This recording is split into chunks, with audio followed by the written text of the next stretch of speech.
আসসালামু আলাইকুম শিক্ষার্থীরা, তোমরা সবাই কেমন আছো? আমাকে শুনতে পারতেছো কিনা আমাকে একটু বলো তো তোমরা, যে আমার সাউন্ডটা ক্লিয়ার কিনা। আমাকে একটু তোমরা বলো যে আমার সাউন্ডটা ক্লিয়ার কিনা। আচ্ছা, সবাই আমাকে একটু জাস্ট কমেন্টে বলো যে আমার সাউন্ডটা ক্লিয়ার কিনা।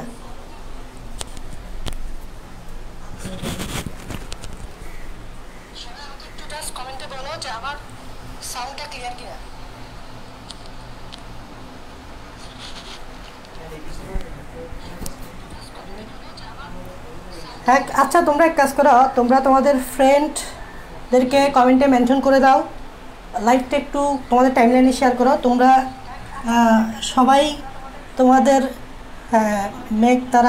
মেঘে ঢাকা তারা বলতো আসসালামু আলাইকুম ভাইয়া। ওয়ালাইকুম আসসালাম। তিথি রহমান বলতেছো আসসালামু আলাইকুম ভাইয়া। ওয়ালাইকুম আসসালাম। আচ্ছা, একটা বলতেছো ক্লিয়ার। ঠিক আছে, যদি সব কিছু ক্লিয়ার হয় তাহলে আমরা শুরু করে দিতে পারবো, কিন্তু তোমাদেরকে একটা কাজ করতে হবে, কমেন্টের বক্সে তোমাদের যতগুলো ফ্রেন্ড আছে এদেরকে মেনশন করে দাও। তোমাদের মেসেঞ্জার গ্রুপ থাকলে ওখানে এই লাইভটা একটু শেয়ার করে দাও। আর মোস্ট ইম্পর্টেন্ট, তোমাদের টাইমলাইনে লাইভটা একটু শেয়ার করো। সবাই শেয়ার বাটনটা ক্লিক করো। সবাই শেয়ার বাটনটা ক্লিক করো।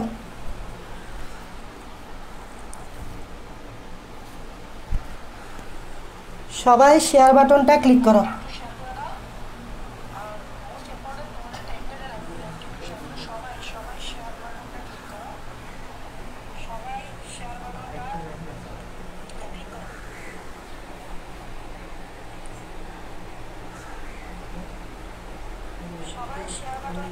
ভিডিও ক্লিয়ার দেখা যাচ্ছে কিনা একটু বলো তো, কমেন্টে বলো যে ভিডিও ক্লিয়ার দেখা যাচ্ছে কিনা।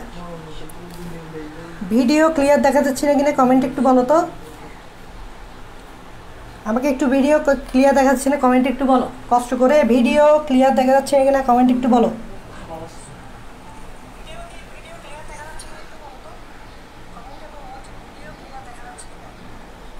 ওরা কল দিছে নাকি দেখ,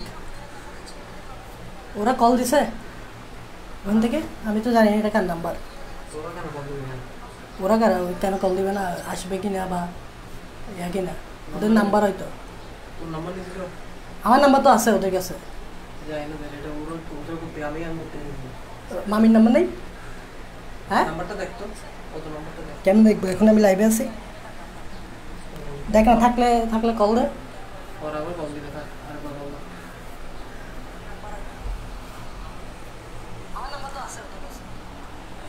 অন্ধকার অন্ধকার অন্ধকার বলতেছ?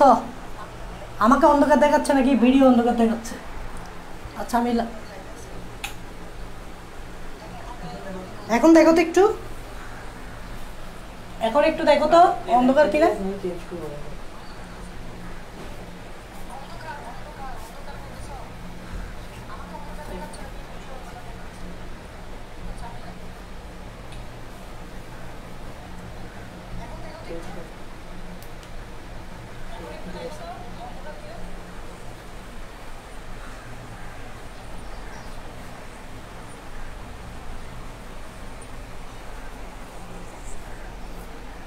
কল দিছে আর কল দেয় না, তোর নাম্বারটা দেখ।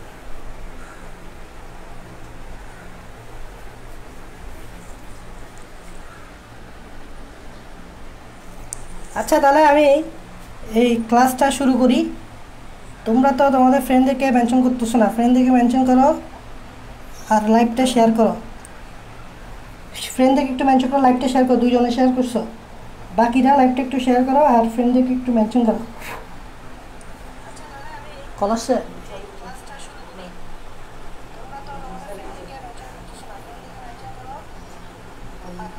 আজকের টপিক কি নিয়ে ভাইয়া আমি এই তো বলে দিছি, লাইভে তো দেওয়া আছে।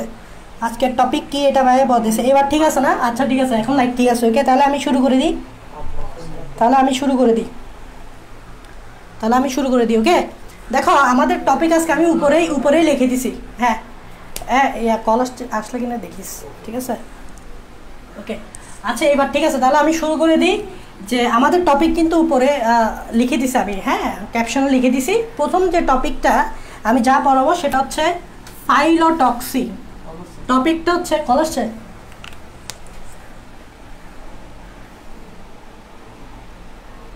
কল কেন দিচ্ছে? আচ্ছা পরে কথা বলবো, লাইভের সময় কল দিলে বিরক্ত লাগে।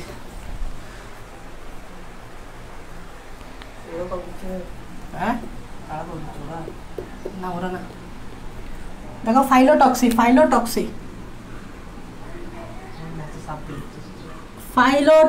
অ্যাকচুয়ালি কল দিয়ে বিরক্ত করতেছো, তো বারবার একটু ইন্টারাপ্ট হচ্ছে। দেখো আমি যে টপিকটা পড়াবো প্রথমে সেটা হচ্ছে ফাইলোটক্সি। ইংরেজিতে লিখি, ইংরেজিতে ফাইলোটক্সি লিখলে এইভাবে হবে, ফাইলোট্যাক্সি। এই ফাইলোট্যাক্সি কথাটার মানেটা কি? প্রথমে দেখো, এই ফাইলো কথাটা তোমাকে আগে বুঝতে হবে, আর ট্যাক্সি শব্দটা তোমাকে আগে বুঝতে হবে। এই ফাইলো বা ফাইলো থেকে আসছে ফিল থেকে আসছে ফাইলো। তো ফিল মানে হচ্ছে কি, আমি বলছিলাম পাতা। ফিল মানে কি বলতো? ফিল মানে হচ্ছে পাতা। আর ট্যাক্সি মানে হচ্ছে বিন্যাস বা অ্যারেঞ্জমেন্ট। ট্যাক্সি মানে হচ্ছে বিন্যাস বা অ্যারেঞ্জমেন্ট। তার মানে ফাইলোট্যাক্সি দ্বারা তোমাদেরকে বুঝাতে যাচ্ছে পাতার বিন্যাস। মানে এটা দ্বারা বোঝাতে যাচ্ছে উদ্ভিদের কাণ্ডে পাতার বিন্যাস। উদ্ভিদের কাণ্ডে পাতার বিন্যাসকে বলা হয় ফাইলোট্যাক্সি। আবার দেখো, ফাইলো কথাটা আসছে ফিল থেকে। ফিল শব্দটা তুমি যেখানেই পাবা বোটানিতে, সেটা অর্থ হচ্ছে পাতা। এটা আমি আগেও বলছিলাম। ট্যাক্সি মানে হচ্ছে বিন্যাস, তাহলে ফাইলোট্যাক্সি মানে হচ্ছে পাতার বিন্যাস। কিসে? পাতা কোথায় থাকে? কাণ্ডেতে থাকে। সো উদ্ভিদের কাণ্ডে পাতার বিন্যাসকে বলা হয় ফাইলোট্যাক্সি। শব্দ ভেঙে পড়বা, তাহলে জিনিসটা মনে রাখাটাই ইজি।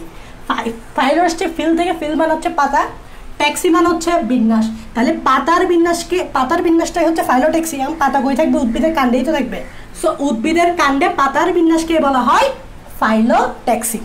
এখন উদ্ভিদের কাণ্ডে এই যে ফাইলোট্যাক্সিটা 3 ধরনের হতে পারে। আবার বলতেছি, এই যে ফাইলোটক্সি যেটা দেখতেছ, এই ট্যাক্সিটা 3 ধরনের হতে পারে। খেয়াল করো, এই ফাইলোট্যাক্সিটা 3 ধরনের হতে পারে। মানে যে কাণ্ডের গায়ে পাতাগুলা কিভাবে বিন্যস্ত আছে, কিভাবে বিন্যাস আকারে আছে, সেটা 3 ভাবে বিন্যাস আকারে থাকতে পারে, বিন্যস্ত থাকতে পারে। একটা প্রকারভেদ হচ্ছে প্রতিমুখ আকারে। একটা প্রকারভেদ হচ্ছে প্রতিমুখ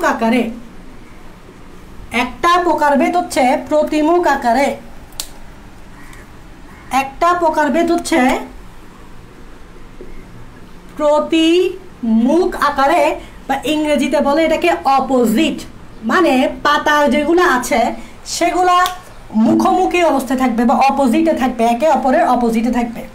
আরেক ধরনের বিন্যাসকে বলা হয় একান্তর। ইংরেজিতে বলে অল্টারনেট। এটা আমরা দেখাবো, একটু পরে দেখাবো। আরেক ধরনের বিন্যাস হচ্ছে আবর্তক রূপে। পাতাগুলো থাকে কি হিসেবে? আবর্তক হিসেবে। কি হিসেবে? ইংরেজিতে বলে হোল্ড। হ্যাঁ, স্পেলিং টার্ম যদি দেখি, হ্যাঁ হোল্ড।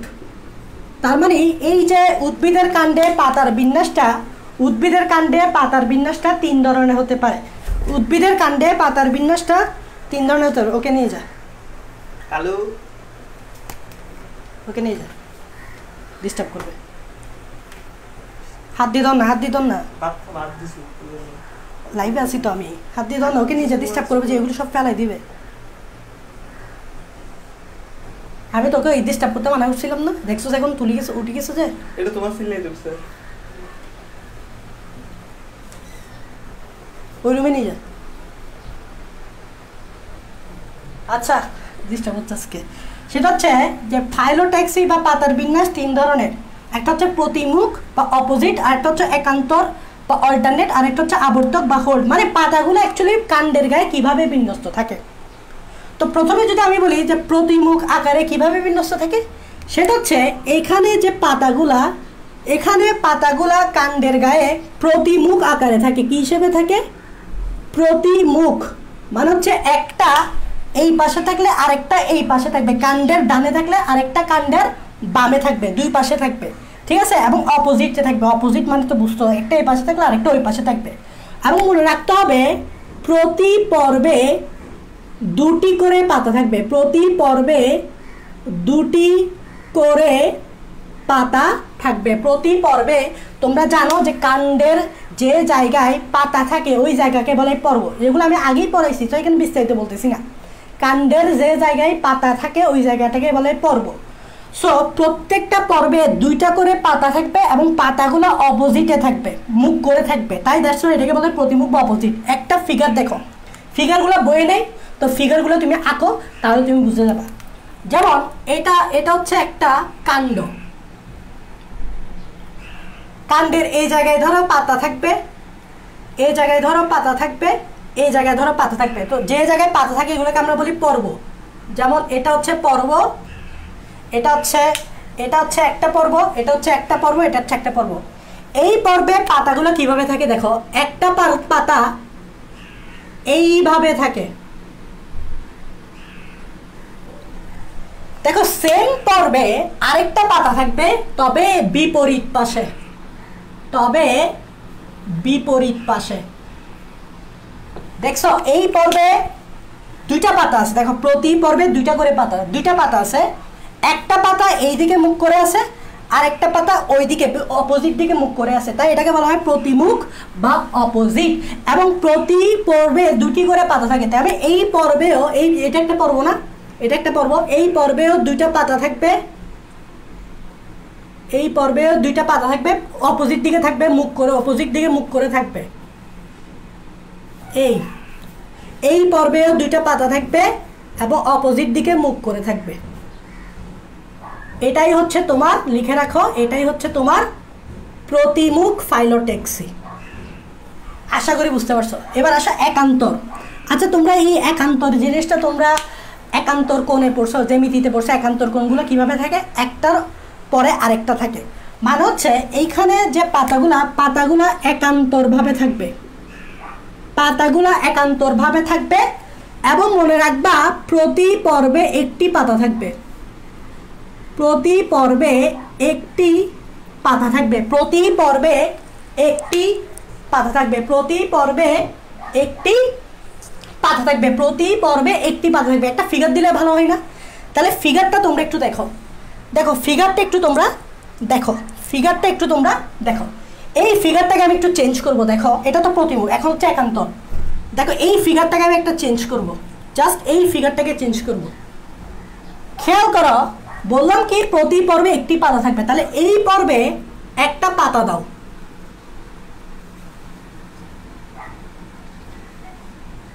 দিছ? তো এই পর্বে তুমি আর পাতা দিতে পারবে না, কারণ বলছি একটি পর্বে একটি পাতা। এই পর্বতে পাতা দিবা, ঠিক আছে, একটা পাতা দিবা, তবে পাতাটা একান্তর ভাবে দিবা। একান্তর মানে এভাবে দিলে তো এটা একান্তর না, এভাবে দিলে এটা হয়ে যাবে অনুরূপ। তোমরা পড়ছো না অনুরূপ কোণ, একান্তর কোণ? এভাবে দিলে কিন্তু দুইটা সেম জায়গায় আছে কিন্তু অনুরূপ হয়ে যাবে, তাই এটা এই জায়গায় দিতে পারবে না, এটা দিতে হবে এই জায়গায়, এভাবে অপোজিট এভাবে দিতে হবে। তাহলে দেখো এখন আমি বলতে পারি এটা একান্তর পজিশনে আছে। আচ্ছা এই পর্বে আরেকটা পাতা দিবা, তবে এটা এই সাইডে দিতে পারবে না, তাহলে এটা অনুরূপ হয়ে যাবে, তাহলে এটা দিতে হবে এদিকে।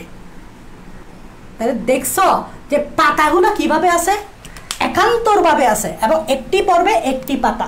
মুখস্থর কিছু নাই, মুখস্থর কিছু নাই, এগুলো বইয়ে পাবা, বাট ফিগারটা পাবা না। তো আমি চেষ্টা করছি ফিগারটা দেওয়ার, তাহলে এটা লিখে রাখো, এটা হচ্ছে কি একান্তর। আচ্ছা আবর্তক মানে কি?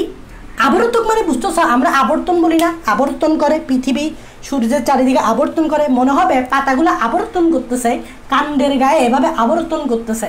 তো এখানে মূলত পাতাগুলো কি করে, আবর্তন করে বলতে পারো, আবর্তন করে বলতে পারো। এবং মনে রাখবা প্রতি পর্বে দুইয়ের অধিক পাতা থাকে, প্রতি পর্বে 2-এর অধিক পাতা থাকে, যদি প্রতি পর্বে 2-এর অধিক পাতা থাকে তাহলে এটা হচ্ছে আবর্তক ফাইলোটক্সি। এখানেই আমি দেখাবো, তুমি এখানে এটা একান্তর মুছে দাও, এখানেই আমি দেখাবো। এই পর্ব যেটা দেখতে পাচ্ছ প্রথম পর্ব, এইখানে তুমি 2-এর অধিক পাতা দিবা। কিভাবে দিবা? যেমন দেখো, এদিকে আমি একটা পাতা দিলাম, এদিকে একটা পাতা দিলাম, এদিকে একটা পাতা দিলাম, এদিক দিয়ে একটা পাতা দিলাম, ঠিক আছে? এই দেখো 2-এর অধিক পাতা দিছি না, 1 2 3 4, 2-এর অধিক। তো এই পর্বে আমি 4টা পাতা দিলাম। ঠিকভাবে সেমভাবে এই পর্বেও দিতে হবে, এই পর্বেও 2-এর অধিক দিতে হবে, এই পর্বেও 2-এর অধিক দিতে হবে, এই পর্বেও 2-এর অধিক দিতে হবে, ঠিকভাবে এর পর্বেও 2-এর অধিক দিতে হবে, এই পর্বেও 2-এর অধিক দিতে হবে, এই পর্বেও 2-এর অধিক দিতে হবে। তাহলে দেখো তো, মনে হচ্ছে এই 4টা করে পাতা এভাবে ঘুরতেছে, কাণ্ডের গায়ে ঘুরতেছে। যেরকম তোমরা কোনো একটা সুতাতে, একটা লাঠিতে সুতা বেঁধে এভাবে ঘুরাও না, তো মনে হচ্ছে এই 4টা পাতা এভাবে ঘুরতেছে, আবর্তক রূপে আছে মনে হচ্ছে। সো এটা হচ্ছে আবর্তক ফাইলোটক্সি। তাহলে ফাইলোটক্সি তোমাদের 3টা লিখছে, প্রতিমুখ, একান্তর, আবর্তক, এই কথাগুলো লিখছে। যেটা করে নেই, ফিগারটা দেখেনি, ফিগারটা দেখালে তুমি জিনিসটা ইজিলি বুঝতে পারবা। আমি ফিগার দেখেছি, তুমি এই জিনিসটা ইজিলি বুঝতে পারবা। আই হোপ বুঝতে পারছি। এটা তো না বুঝার কিছু নেই, সিম্পল জিনিস। এখন দেখো, আমি চলে যাব ফাইলোটক্সি, তো ট্যাক্সি তো আমি বুঝাইলাম। এবার আমি চলে যাব কোথায়? এবার আমি চলে যাব তোমার এই আরেকটা টপিক, যেটা আমি হেডলাইনে লিখছি, সেটা হচ্ছে পাতার ভিনেশন। পাতার ভিনেশন, এই টপিকটা কি অ্যাকচুয়ালি? ভিনেশন, দেখো ভিনেশন শব্দটা হচ্ছে এভাবে, ভিনেশন। ভিনেশন মানে কি? এটাকে এখান থেকে 2টা ওয়ার্ড বের করা যায়। একটা হচ্ছে ভেইন প্লাস এশন।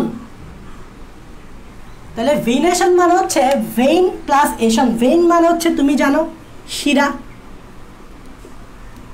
আর এশন মানে হচ্ছে সেম বিন্যাস।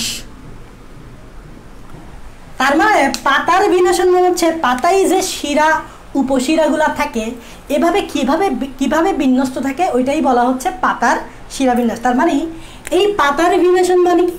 পাতার ভিনেশন মানে হচ্ছে পাতার শিরা বিন্যাস। পাতার ভিনেশন মানে হচ্ছে পাতার শিরা বিন্যাস, ভেইন শিরা, এশন বিন্যাস। তাহলে পাতার ভিনেশন মানে হচ্ছে পাতার শিরা বিন্যাস। এই পাতাতে শিরা আছে না?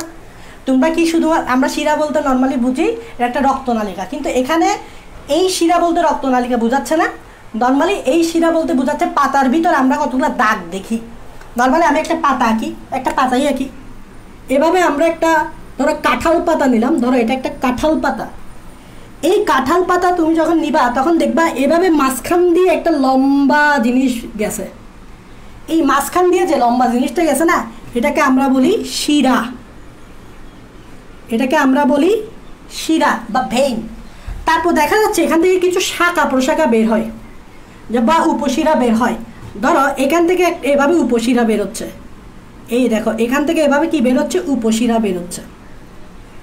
তাহলে ধরো এটা হচ্ছে উপশিরা, শিরা থেকে যেটা বাইর হবে সেটারও তো আমি উপশিরাই বলবো, তাই না? যেরকম চাঁদ পৃথিবীর উপগ্রহ, তেমনি এগুলা শিরার উপশিরা, ঠিক আছে?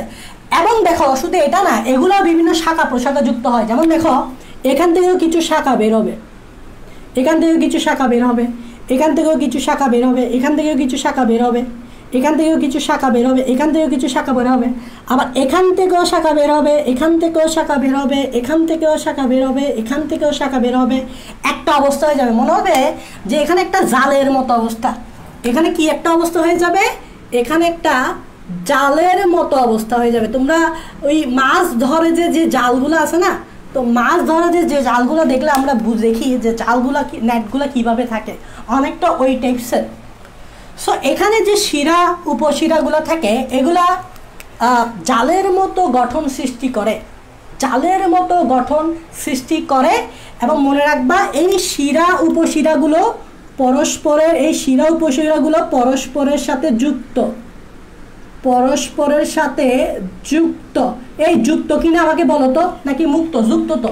এই দেখো এইটা শিরা, শিরার সাথে যুক্ত হয়েছে উপশিরা, উপশিরা থেকে শাখা প্রশাখা বেরিয়েছে, এগুলো একে অপরের সাথে যুক্ত। তার মানে এই শিখা উপশিরাগুলো একে অপরের সাথে যুক্ত হয়ে জালের মতো অবস্থা তৈরি করে। তাই এই ধরনের শিরাবিন্যাসকে বলা হয় জালিকাকার শিরাবিন্যাস, জালিকাকার বা রেটিকুলেট শিরা বা রেটিকুলেট শিরাবিন্যাস, রেটিকুলেট শিরাবিন্যাস। তাহলে এই ধরনের কি বলা হয়, এটাকে বলা হয় রেটিকুলেট শিরাবিন্যাস। এটা তুমি কোথায় পাবা, এটা ওই যে আমরা আশেপাশেই দেখি কাঁঠাল গাছ, আম গাছ।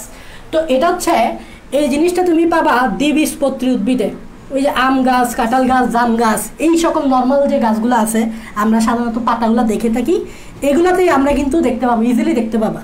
দ্বিবীজপত্রী উদ্ভিদে এটা পাবা। পরীক্ষায় আসে যে নিচের দ্বিবীজপত্রী জালিকাকার শিরাবিন্যাস নিচের কোন উদ্ভিদে দেখা যায়, তো অপশনে কিন্তু দ্বিবীজপত্রী উদ্ভিদ দিবে।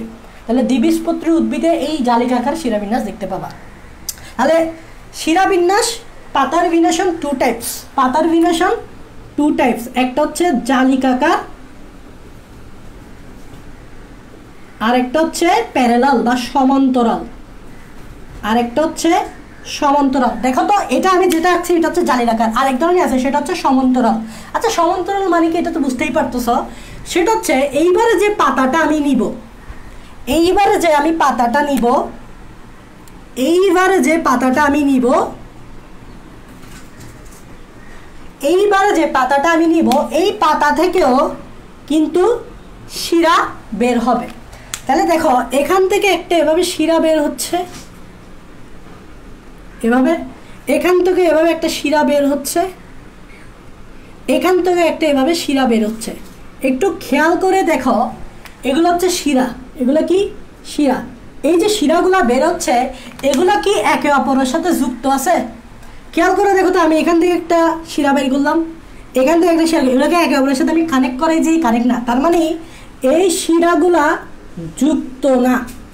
কিন্তু এর আগে আমি যেটা দেখাইছিলাম সেটা হচ্ছে জালিকাকারে শিরা উপশিরাগুলো একে অপরের সাথে যুক্ত ছিল, ওখান থেকে শাখা প্রশাখা বেরিয়েছিল, হ্যাঁ, একে অপরের সাথে যুক্ত ছিল। কিন্তু এইখানে যে শিরাগুলো তুমি দেখতে পাচ্ছ, এই শিরাগুলো একে অপরের সাথে যুক্ত না, বরঞ্চ এই শিরাগুলা সমান্তরালভাবে থাকে, এই শিরাগুলা সমান্তরালভাবে থাকে। দেখো তো সমান্তরাল কিনা প্যারালাল, আমরা যখন প্যারালাল করি এভাবে না, এটা হচ্ছে এটা, এই দুইটা রেখা, এই দুইটা হচ্ছে সেম লাইন, সেম দূরত্ব, এই দুইটাকে আমরা বলি সমান্তরাল। তাহলে দেখো তো এই শিরাগুলা একটা নির্দিষ্ট দূরত্ব বজায় রাখছে এবং সমান্তরালভাবে বিন্যস্ত আছে এবং যুক্ত হয়নি। যুক্ত হইলে কিন্তু এটাকে সমান্তরাল বলতে পারবে না। এই দুইটা লাইন কখনো যুক্ত হবে, যুক্ত হলে কিন্তু সমান্তরাল বলে না। তাই শিরা উপশিরাগুলো কখনো যুক্ত হবে না এবং এরা একটা নির্দিষ্ট দূরত্বে সেম লাইনেই থাকে, মানে সরি একটা নির্দিষ্ট দূরত্বে এরকমভাবে সমান্তরালভাবে থাকে। তাই এটাকে বলা হয়, তাই এটাকে বলা হয় প্যারালাল বা সমান্তরাল শিরাবিন্যাস। তাই এটাকে বলা হয় প্যারালাল বা সমান্তরাল শিরাবিন্যাস। এখন এখান থেকে কি প্রশ্ন আসবে ভাই বলো তো? এখান থেকে একটা প্রশ্ন আসবে, এটা কোথায় পাবা? এটা তুমি একবীজপত্রী উদ্ভিদে পাবা, একবীজপত্রী উদ্ভিদ। একটু পাশে দিয়ে লিখে লেখো পোয়েসি গোত্র, পোয়েসি গোত্রতে পাবা। তোমাদের এই চ্যাপ্টারের লাস্টের দিকে পোয়েসি গোত্র আছে এবং পোয়েসি গোত্র একবীজপত্রী উদ্ভিদের একটি গোত্র এবং এটাকে ঘাস গোত্র বলে। এটাকে কি বলে? ঘাস গোত্র বলে। তুমি দেখো তো, এটা আমি একটা ঘাস পাতা নিছি, মূলত এটা আমি একটা কি নিছি? ঘাস পাতা। এবং তুমি ঘাস যদি দেখো, ঘাসের মধ্যে যে শিরাগুলো দেখবে না, ওগুলো কিন্তু এভাবে সমান্তরালভাবে থাকবে। সো ঘাসের শিরাবিন্যাস হচ্ছে সমান্তরাল শিরাবিন্যাস, আর এটা একবীজপত্রী উদ্ভিদের ক্ষেত্রেই দেখা যায়। তো পরীক্ষায় যদি আসে তাহলে এটা হবে একবীজপত্রী উদ্ভিদ। আই হোপ বুঝতে পারছো, এই দুইটা টপিক বুঝতে পারছো। আমি মুছে দিই, আই হোপ বুঝতে পারছো। সোজা, না বুঝার কিছু নেই অ্যাকচুয়ালি, না বুঝার কিছু নেই। বুঝার জিনিস অ্যাকচুয়ালি এখন যেটা সেটাই পড়াবো, সেটা হচ্ছে পুষ্পমঞ্জরি বা ইংরেজিতে বলে ইনফ্লোরোসেন্স। পুষ্পমঞ্জরি বা ইংরেজিতে বলে ইনফ্লোরোসেন্স, এই জিনিসটা পড়াবো। পুষ্পমঞ্জরি বা ইংরেজিতে বলে ইনফ্লোরোসেন্স। ওকে, দেখো পুষ্পমঞ্জরি বা ইনফ্লোরোসেন্স এই টপিকটা খুবই ইম্পর্টেন্ট এই টপিক থেকে সৃজনশীল কোয়েশ্চেন হয়, সৃজনশীলের যে কোনো আসে 1 2 3 4 যে কোনো আসে, বেশিরভাগ ক্ষেত্রে 1 2 তুমি পাবা। মানে তুমি 3 নম্বরে যদি কমন পেতে চাও 1 আসতে পারে, 2 আসতে পারে, 3 নম্বর কমন পেতে হলে এই টপিকটা ভালোভাবে বুঝতে হবে, ঠিক আছে? এটা পরীক্ষায় আসে। তো পুষ্পমঞ্জরি বা ইনফ্লোরেসেন্স কি, এখানে আমি একটা সংজ্ঞা লিখব এবং সংজ্ঞাটা আমি বুঝাবো। বইয়ের সংজ্ঞা পড়লে আসলে বোঝাটা একটু টাফ হয়ে যায়, কারণ সংজ্ঞাতে অ্যাকচুয়ালি এমনভাবে লেখা থাকে যেটা আমরা সংজ্ঞা পড়েই যাই, জাস্ট রিংয়ের মতো সংজ্ঞাটা পড়েই যাই, বোঝার চেষ্টা করি না। তো আমি এখানে সংজ্ঞাটা লিখে দিই, তারপর জিনিস একটু বুঝাই। সংজ্ঞাটা হচ্ছে এরকম, বইয়ের যে সংজ্ঞাটা সেটা হচ্ছে কাণ্ডের শীর্ষ মুকুল বা কাক্ষিক মুকুল। দেখো এই কথাগুলো তো তুমি বুঝবা না, কাক্ষিক মুকুল কি, শীর্ষ মুকুল কি, এই কথাগুলো তো বুঝবা না, তো বুঝতে হবে না। কাক্ষিক মুকুল থেকে উৎপন্ন শাখা বা শাখাতন্ত্রের উপর ফুলের বিন্যাসকে মূলত পুষ্পমঞ্জরি বলে। তাহলে এই লাইনটাতে একটু ফোকাস দাও, ফুলের বিন্যাস। তার মানে পুষ্পমঞ্জরি মানে কি? পুষ্পমঞ্জরি মানে হচ্ছে তুমি যে একটা গাছ দেখো, গাছের যে কাণ্ডে ফুলগুলা সাজানো থাকে, এই ফুল সাজানোটাকেই বলা হচ্ছে পুষ্পমঞ্জরি। এই ফুল সাজানো থাকে, একটা গাছে যে ফুল সাজানো থাকে, এই ফুল সাজানোটাকেই বলতেছি আমরা পুষ্পমঞ্জরি। আমি আবার দেখাচ্ছি এখানে, কাণ্ডের শীর্ষ মুকুল বা কাক্ষিক মুকুল থেকে উৎপন্ন শাখা বা শাখাতন্ত্রের উপর ফুলের বিন্যাস। এই লাইনটাতে, এই ওয়ার্ডটাতে জোর দাও, এই বাক্যটাতে জোর দাও, ফুলের বিন্যাস। তার মানে তোমাকে যদি কেউ জিজ্ঞেস করে ভাইয়া এক কথায় উত্তর দাও, সেটা হচ্ছে পুষ্পমঞ্জরি কি, এক কথায় উত্তর হচ্ছে পুষ্পমঞ্জরি হচ্ছে উদ্ভিদে ফুলগুলো কিভাবে যেভাবে সাজানো থাকে ওইটাই হচ্ছে পুষ্পমঞ্জরি, ফুলের বিন্যাস। সোজা ভাষায় ফুলের বিন্যাস, ফুল সাজানো থাকে, এটাই হচ্ছে পুষ্পমঞ্জরি। আচ্ছা এখন আমি ওকে ধর, আচ্ছা ফুলের বিন্যাস, ঠিক আছে, ওকে। এখন এই লাইনটা আমি একটু বুঝে দিই যে কাণ্ডের শীর্ষ মুকুল বা কাক্ষিক মুকুল কি। ধরো এটা হচ্ছে একটা উদ্ভিদের কাণ্ড, এটা হচ্ছে একটা উদ্ভিদের, এটা কি কাণ্ড, এবং কাণ্ডের এই একেবারে উপরে দেখছো, এটা উপরে শীর্ষ মুকুল, শীর্ষ মানে উপরে, এই শীর্ষ মুকুল থেকে এভাবে কিছু শাখা বের হয়। এই যে এরকম একটা আমি শাখা বের করছি, অথবা শাখা থেকে বিভিন্ন প্রশাখা বের হইতে পারে, এরকম একটা প্রশাখা বের হইতে পারে, এরকম একটা প্রশাখা বের হইতে পারে, এরকম একটা প্রশাখা বের হইতে পারে, এরকম একটা প্রশাখা বের হইতে পারে। তার মানে কাণ্ডের একেবারে শীর্ষে, এটা মাথা না, তো শীর্ষ মুকুল থেকে এরকম কিছু শাখা বা শাখা তন্ত্র, মানে এই পুরাটাকে বলে শাখাতন্ত্র বের হতে পারে, এবং এগুলোর উপর ফুল সাজানো থাকে। যেমন দেখো এদিক দিয়ে আমি ফুল আঁকতেছি, এগুলার উপরে এভাবে ফুল সাজানো থাকে, এগুলার উপরে এভাবে ফুল সাজানো থাকে, এগুলার উপরে এভাবে ফুল সাজানো থাকে, এগুলার উপরে এভাবে ফুল, এগুলো আমি ফুল আঁকতেছি, ঠিক আছে? এগুলো কি জানি না সুন্দর হচ্ছে কিনা, খুবই বাজে হচ্ছে, আই হোপ। এগুলোর উপর এভাবে ফুল সাজানো থাকে। তাহলে ফুলের বিন্যাস, শীর্ষ মুকুলের ফুলের বিন্যাস এটা। আর একটা হচ্ছে কাক্ষিক মুকুল। কাক্ষিক মুকুল হচ্ছে শীর্ষ বাদে বাকি যে কোনো জায়গা থেকে, যেমন দেখো শীর্ষ বাদে বাকি যে কোনো জায়গা থেকে, যেমন এই জায়গা থেকে একটা শাখা বেরোইল, অথবা ধরো পোশাকাও বেরোইল, এবার এখানে ফুলের বিন্যাস, এইখানে ফুলের বিন্যাস, এইখানে ফুলের বিন্যাস, এইখানে ফুলের বিন্যাস, এই সো শীর্ষ মুকুল বা কাক্ষিক মুকুল থেকে উৎপন্ন শাখা বা শাখাতন্ত্রের উপর ফুলের বিন্যাসটাই হচ্ছে পুষ্পমঞ্জরি। এখন বুঝতে পারছো, তুমি যখন শীর্ষ মুকুল বা কাক্ষিক মুকুল ওয়ার্ডটা দেখবা, সেটা দ্বারা অ্যাকচুয়ালি কী বোঝাচ্ছে, ফিগারে কে পড়বা। এই চ্যাপ্টারটা ফিগার ছাড়া কোনো কথা হবে না, এই চ্যাপ্টারে ফিগার ছাড়া কোনো কথা হবে, ফিগারবিহীন যে কোনো ওয়ার্ড এখানে আসলে এইখানটা মূল্যহীন, এই ওয়ার্ডগুলো মূল্যহীন, ফিগারবিহীন, বুঝা গেছে? এই চ্যাপ্টারটাতে যত বেশি ফিগার পারবা বা প্র্যাকটিস করবা, এটা তোমার জন্য তত বেশি উপকারী, ঠিক আছে? আর বায়োলজি তো বুঝো, ফিগার ছাড়া তো কোনো কথাই নেই। সো এই জিনিসগুলো বইয়ে যদি ফিগার আকারে দিতে, আই হোপ তোমরা বুঝতে পারতে। সো তবুও আমি একটু ফিগার দিয়ে বোঝানোর চেষ্টা করছি। তাহলে মোটামুটি পুষ্পমঞ্জরি সম্বন্ধে একটা আইডিয়া হয়েছে, সেটা হচ্ছে সোজা ভাষায় একটা উদ্ভিদের দিকে যদি তুমি যখন তাকাও, ওই উদ্ভিদের ফুলগুলো কিভাবে বিন্যস্ত আছে, ওই উদ্ভিদের ফুলগুলো কিভাবে সাজানো আছে, ওটাই হচ্ছে পুষ্পমঞ্জরি। আচ্ছা, কিন্তু এতটুকু বললে তো নয়, আরও অনেক কিছু বলতে হবে, যে সেটা হচ্ছে এই পুষ্পমঞ্জরির কিছু ক্লাসিফিকেশন আছে। পুষ্পমঞ্জরির কিছু ক্লাসিফিকেশন আছে। পুষ্পমঞ্জরিকে দুই ভাগে ভাগ করা হয়। একটা হচ্ছে রেসিমোস, খুবই ইম্পর্ট্যান্ট, রেসিমোস বা অনিয়ত বর্ধনশীল, অনিয়ত বর্ধনশীল পুষ্পবিন্যাস। আরেকটা হচ্ছে সাইমোস বা নিয়ত বর্ধনশীল পুষ্পবিন্যাস,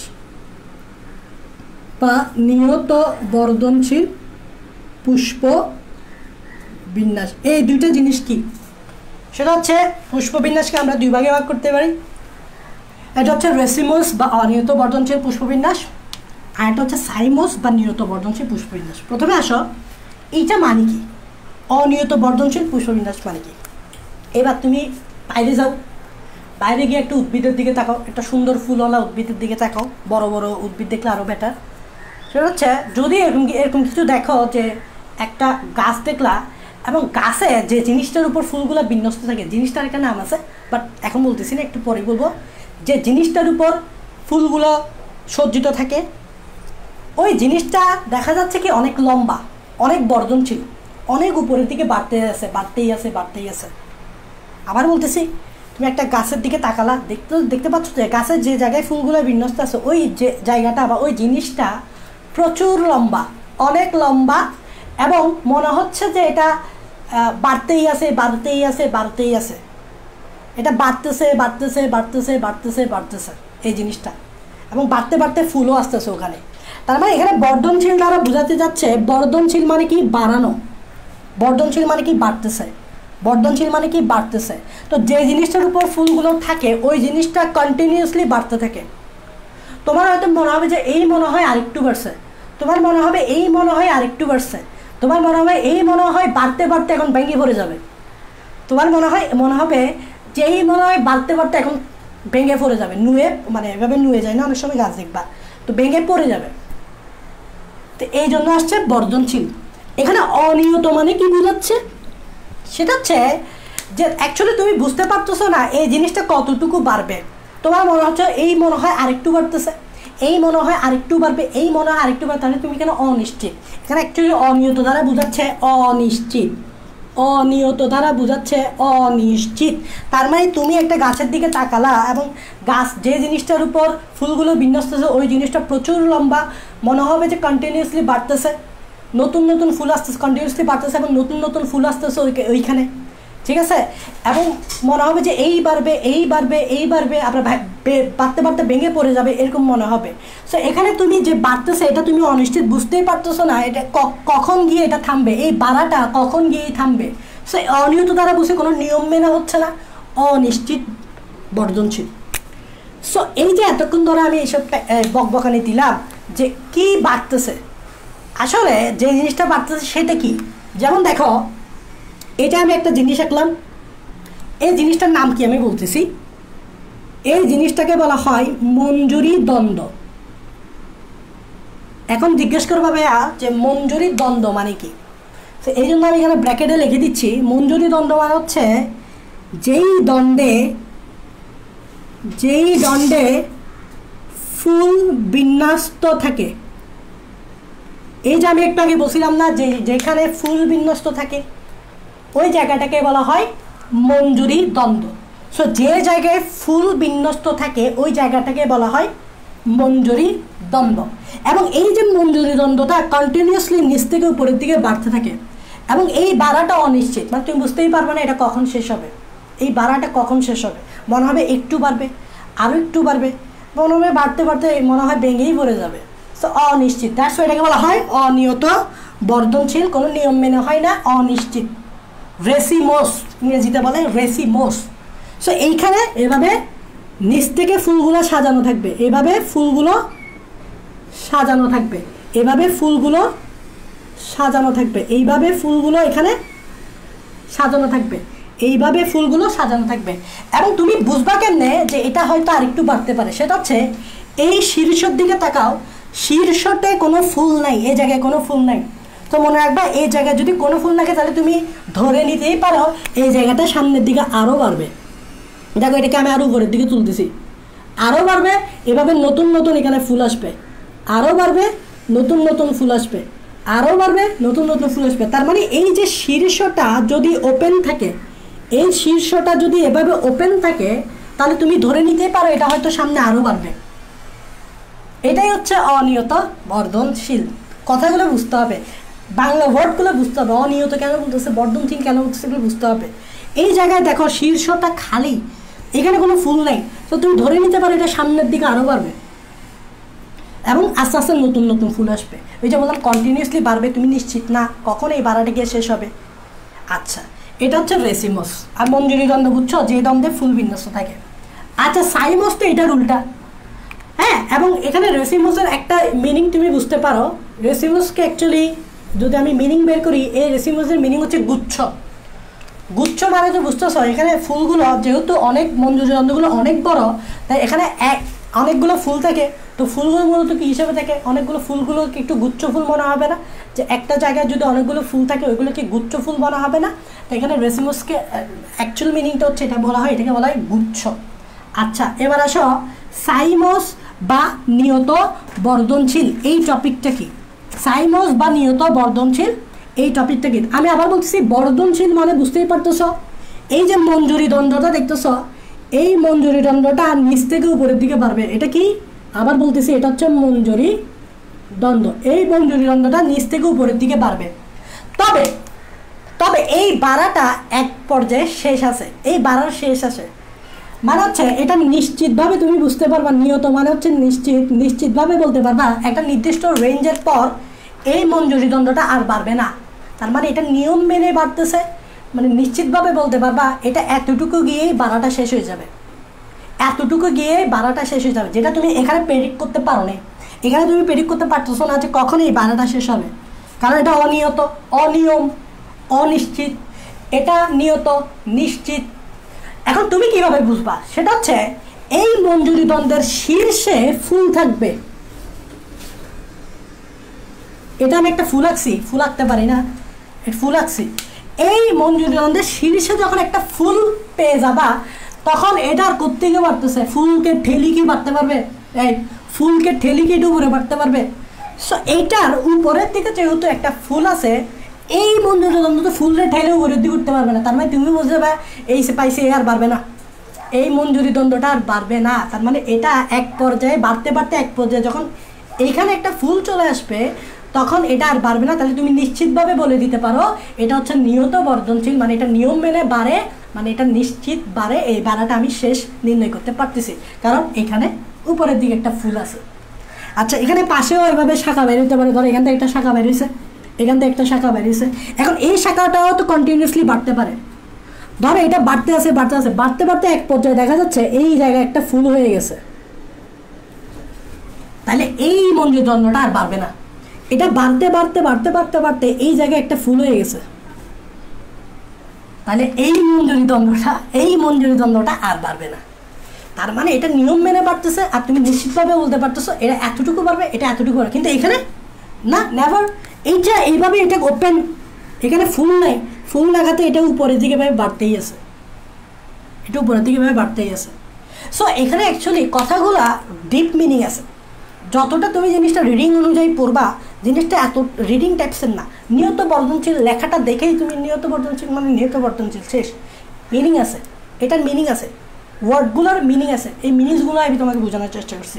সো এটাকে বলা হয় সাইমস বা নিয়ত বর্ধনশীল। সাইমসের একটা মিনিং জানো? সাইমস মূলত টপ বলে, টপ।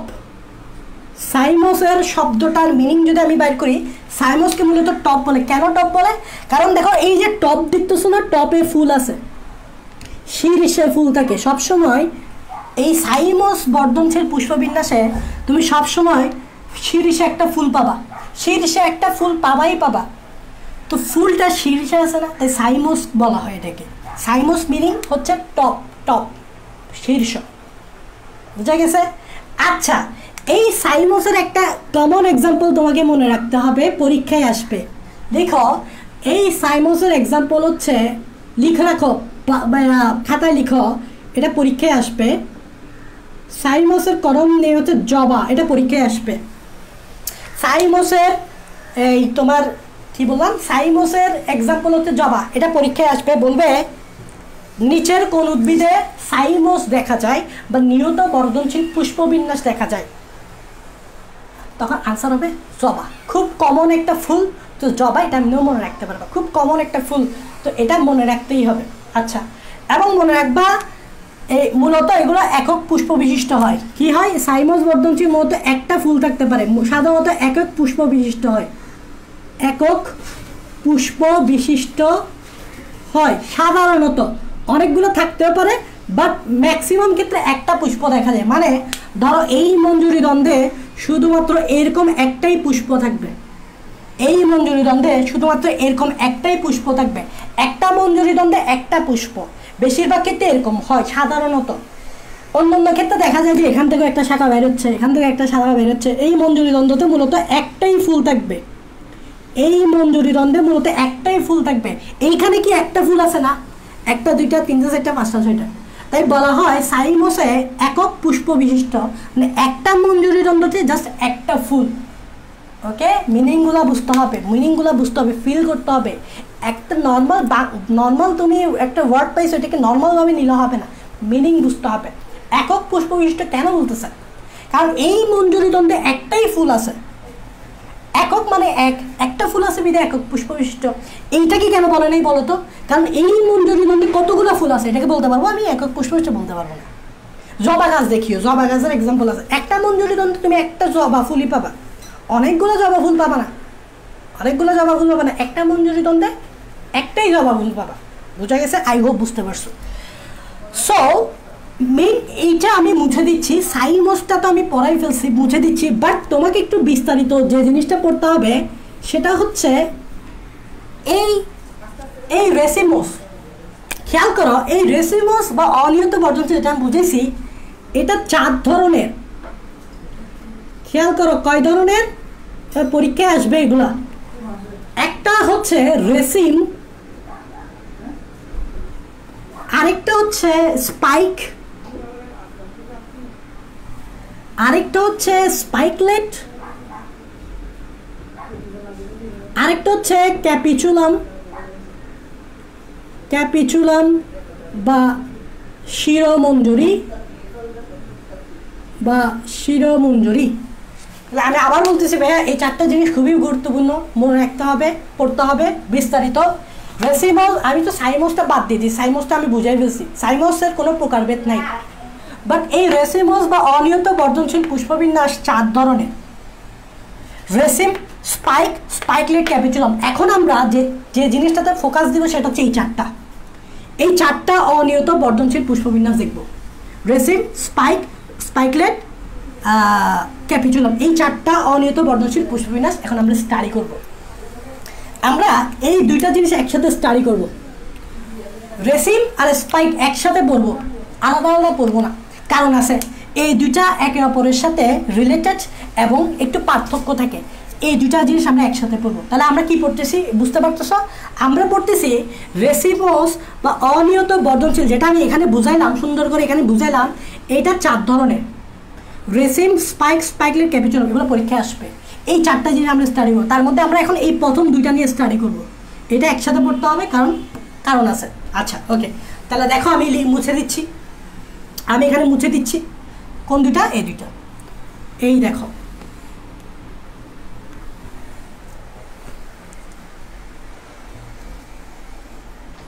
দেখো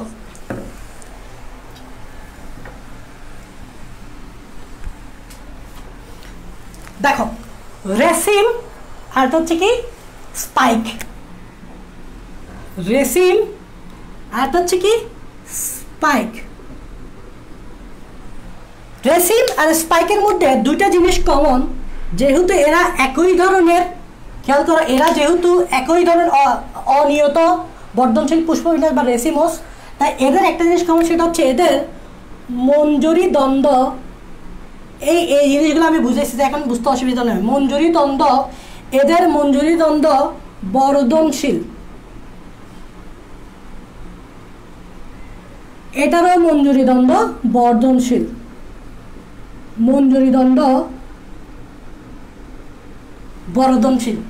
ঠিক আছে, আরেকটা জিনিস পড়তে হবে, যে মঞ্জুরি দ্বন্দ্বটা আছে এই মঞ্জুরি দ্বন্দ্বে বৃন্তযুক্ত পুষ্প থাকে। এখানে দেখো আমি ফিগার রাখবো, ফিগার রাখলে সব বুঝে যাবা, ফিগার ছাড়া কোনো কথা হবে না, ফিগার ছাড়া কোনো কথা হবে না।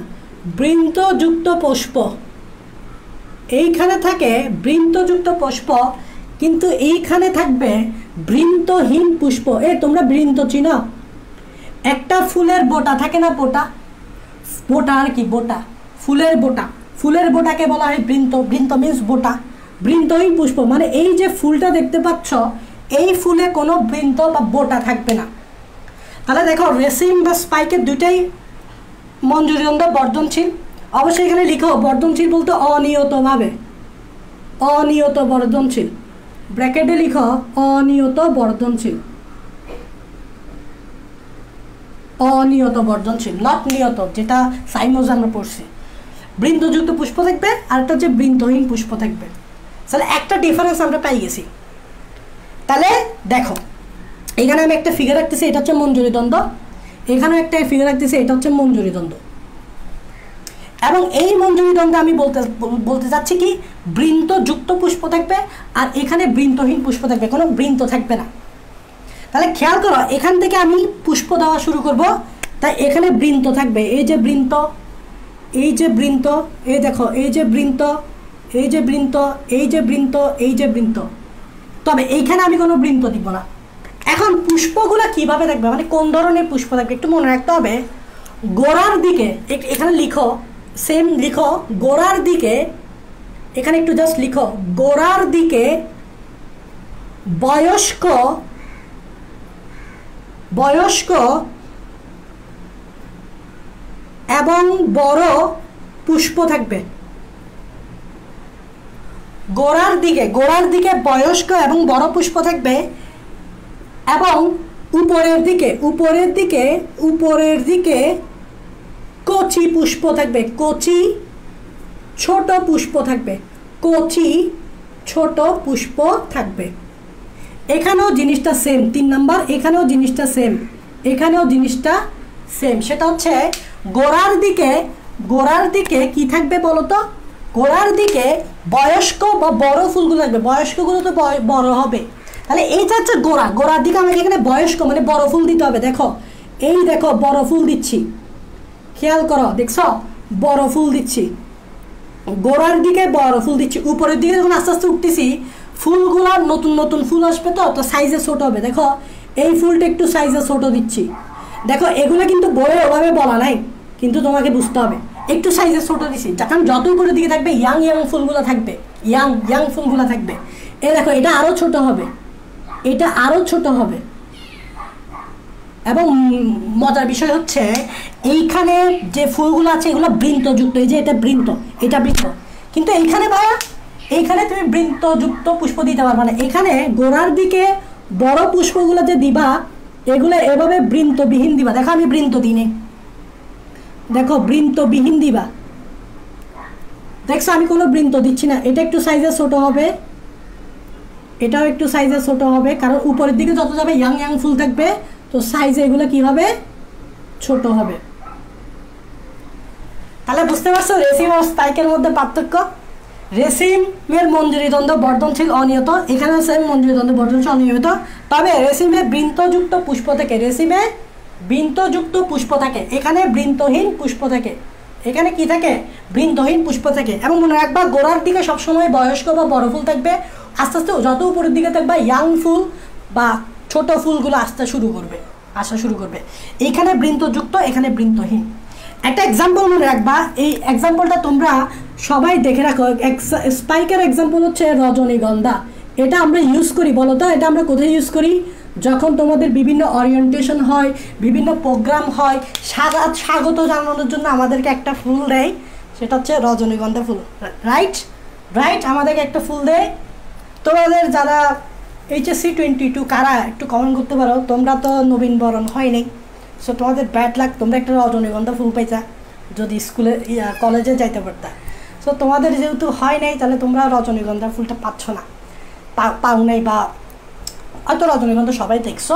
তো দেখবা রজনীগন্ধাতে কিন্তু এই যে ফুলগুলো থাকে না, এভাবেই থাকে রজনীগন্ধা ফুলগুলা, এবং ফুলগুলোতে দেখবা কোনো বোটা থাকবে না, কারণ এখানে আমি লিখে দিয়েছি দেখো, বৃন্দহীন পুষ্প, রজনীগন্ধা, স্পাইক। এবং রেসিমের এক্সাম্পল মনে রাখতে হবে। রেসিমের এক্সাম্পল হচ্ছে সরিষা, রেসিমের এক্সাম্পল হচ্ছে সরিষা, রেসিমের এক্সাম্পল হচ্ছে সরিষা। সরিষা গাছে যে সরিষা ফুলগুলো থাকে, এই সরিষা ফুলগুলো এভাবে থাকে, এবং সরিষা ফুলে এভাবে বৃন্ত থাকে। সরিষা ফুলে এভাবে কি থাকে? বৃন্ত থাকে। সরিষা ফুলে এভাবে কি থাকে? বৃন্ত থাকে। সরিষা ফুলে এভাবে কি থাকে? বৃন্ত থাকে। স্যার বুঝতে পারছো? আই হোপ বুঝতে পারছো। এভাবে পার্থক্য করে পড়বা, একসাথে পড়বা, আলাদা করে পড়তে যাবে না, কারণ দোনোটা সিমিলার আবার ডিসিমিলারও বটে। সিমিলারিটি হচ্ছে এখানে এই জায়গায়, আর হচ্ছে এই জায়গায়, আর ডিসিমিলারিটি হচ্ছে বৃন্তযুক্ত পুষ্প আর হচ্ছে বৃন্তহীন পুষ্প। এবং এক্সাম্পল মনে রাখবা, কারণ পরীক্ষায় এক্সাম্পল আসবে। আমি লাস্টের দিকে হয়তো একটা টেকনিক বলতে পারি। আর আসলে টেকনিক কত টেকনিক তোমরাই পড়ো, এখন আমি জানি না এগুলো কি তোমরা আদৌ মনে রাখতে পারো কি না। আসলে টেকনিক যে আমরা দিই বা যতগুলাই দেই, সব টেকনিক আসলে স্টুডেন্ট পরীক্ষার হলে এগুলা অ্যাপ্লাই করতে পারে না। তবুও আমরা দেই, কারণ স্টুডেন্ট যাতে সামহাও একটা দুইটা হইলেও যাতে মনে রাখতে পারে বা পারে। ঠিক আছে, একটু বেশি বেশি প্র্যাকটিস করতে। তুমি যদি মনে করো একবার পরে এগুলো পারবে, এগুলো হয় না। আর পরীক্ষার সময় এসব টেকনিক মাথায় কাজ করে না। এই আমি বললাম একটা টেকনিক মানে কি, একটা লাইন বলে দিলাম, ওই লাইন দিয়ে তুমি জিনিসগুলো মনে রাখলা, এগুলো আসলে পরীক্ষা হলে খুব কমেই মানে মনে থাকে। ঠিক আছে, কত পড়বা তুমি? এই পর্যন্ত 200, 300, 400 পর্যন্ত পড়বা টেকনিক, এতগুলো তোমার মনে রাখা পসিবল না। আচ্ছা যাই হোক, তাও আমি দিব, সমস্যা নেই, তবে এইসব টেকনিক দিতে আমার ইচ্ছা করে না। ঠিক আছে, আচ্ছা যাই হোক, রেসিম আর হচ্ছে স্পাইক বুঝে গেছো? ওকে, মুছে দিই। আমাকে একটু কমেন্টে বলো তো রেসিম আর স্পাইক বুঝছো কিনা। যদি বুঝো, আরেকটা মারাত্মক ইম্পর্টেন্ট জিনিস আছে, সেটা হচ্ছে স্পাইকলেট। 3 নাম্বার স্পাইকলেট, খুবই মারাত্মক। এটা তোমার আসবে পরীক্ষায়। স্পাইকলেট খুবই মারাত্মক, এটা স্পাইকলেট খুবই মারাত্মক, এটা তোমার পরীক্ষায় আসবে। একটু ব্র্যাকেটে দেখো, এটাকে বলা হয় সংক্ষিপ্ত স্পাইক, এটাকে বলা হয় সংক্ষিপ্ত স্পাইক। একটু আগে আমরা এই স্পাইক পড়ছি না, সো এটা ওই স্পাইকলেট, লেট বলা হচ্ছে, নট স্পাইক। তো সংক্ষিপ্ত স্পাইক মিনস স্পাইকলেট, সংক্ষিপ্ত স্পাইক মিনস স্পাইকলেট। সংক্ষিপ্ত কেন বলতেছে? স্পাইকটা একটু লম্বা, তো এটা একটু শর্ট হয়, এটা একটু কী হয়, শর্ট হয় বিধায় এটাকে, স্পাইকটা যদি শর্ট হয়ে যায় তখন স্পাইকটাকে আমরা বলবো স্পাইকলেট। স্পাইকটা যদি লম্বা না হয়, একটু শর্ট হয়ে যায়, তাহলে এটাকে বলবো স্পাইকলেট। যেহেতু এটা শর্ট, তার মানে বুঝতেই পারতেছ এটার মঞ্জুরি দ্বন্দ্ব কি লম্বা হবে না, এটার মঞ্জুরি দ্বন্দ্ব সংক্ষিপ্ত হবে, মানে তুমি লম্বা দিতে পারবে না। একটু আগে আমি এভাবে লম্বা দিছি না, এরকম লম্বা দিতে পারবে না, কারণ স্পাইকের ক্ষেত্রে লম্বা হয়, বাট এটা সংক্ষিপ্ত, মানে ছোট দিতে হবে। তো আমি ছোট দেখাবো, ছোট দিতে হবে, এই মঞ্জুরি দ্বন্দ্বটা আমাকে কি দিতে হবে? ছোট দিতে হবে। ঠিক আছে, তাহলে দেখো আমি আঁকতেছি, ফিগারে কে পড়াই তাহলেই ভালো। ফিগারে কে দুইটা ফিগারে একবো, দোনোটা তোমাকে জানতে হবে। একটা হচ্ছে দেখো মঞ্জুরি দ্বন্দ্বটা আমি এরকম লম্বা না দিয়ে এটাকে আমি একটু শর্ট করে ফেলি। এই দেখো, এই মঞ্জুরি দ্বন্দ্বটা শর্ট, দেখছো? মঞ্জুরি দ্বন্দ্বটাকে আমি কি করে ফেললাম? শর্ট করে ফেললাম। এবার আসো, এখানে দুইটা জিনিস বুঝতে হবে। এই মঞ্জুরি দ্বন্দ্বের গোড়ার দিকে, এইখানে গোড়ার দিকে দুইটা গ্লুম থাকবে, কথা বুঝো, গ্লুম কি আমি বুঝাচ্ছি, দুইটা কিম থাকবে। কি হবে দেখো, গোড়ার দিকে কি থাকবে? গোড়ার দিকে দুটি গ্লুম থাকে, হ্যাঁ দেখো গ্লুম কি আমি আঁকতেছি, তারপর বলতেছি গ্লুমটা কি। দেখো এইভাবে গোড়ার দিকে দুইটা গ্লুম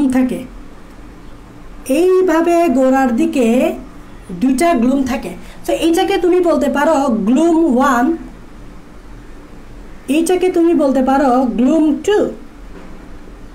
দুইটা বেশ একটাকে নামকরণ করতেছি, এটা গ্লুম 1, এটা গ্লুম 2। এখন তুমি আমাকে জিজ্ঞেস করবো গ্লুম কি? গ্লুম গ্লুম করতেছেন, কিন্তু গ্লুম কি এটা তো বললেন না। অ্যাকচুয়ালি আমি বলি গ্লুম কি, সেটা হচ্ছে গ্লুম হচ্ছে অনেকটা পাতার মতো একটা অংশ। এখানে জাস্ট একটু লিখতে পারো মনের শান্তির জন্য গ্লুমটা কি, একটু জাস্ট মনের শান্তির জন্য লিখতে পারো। গ্লুম হচ্ছে পাতার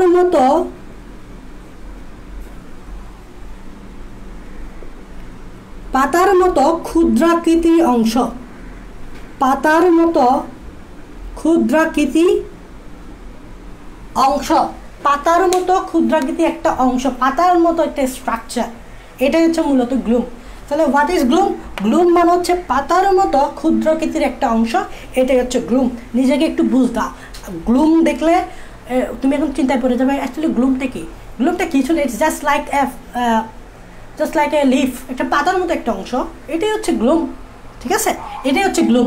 তাহলে এভাবে গোড়ার দিকে এরকম স্পাইক, গোড়ার দিকে দুইটা গ্লুম থাকবে। গোড়ার দিকে না, আমি নিচে দিছি না, একটু উপরে দিছি, নিচেই তো দিছি, উপরে কিছু একটা আরও দুটো গ্লুম থাকবে উপরের দিকে।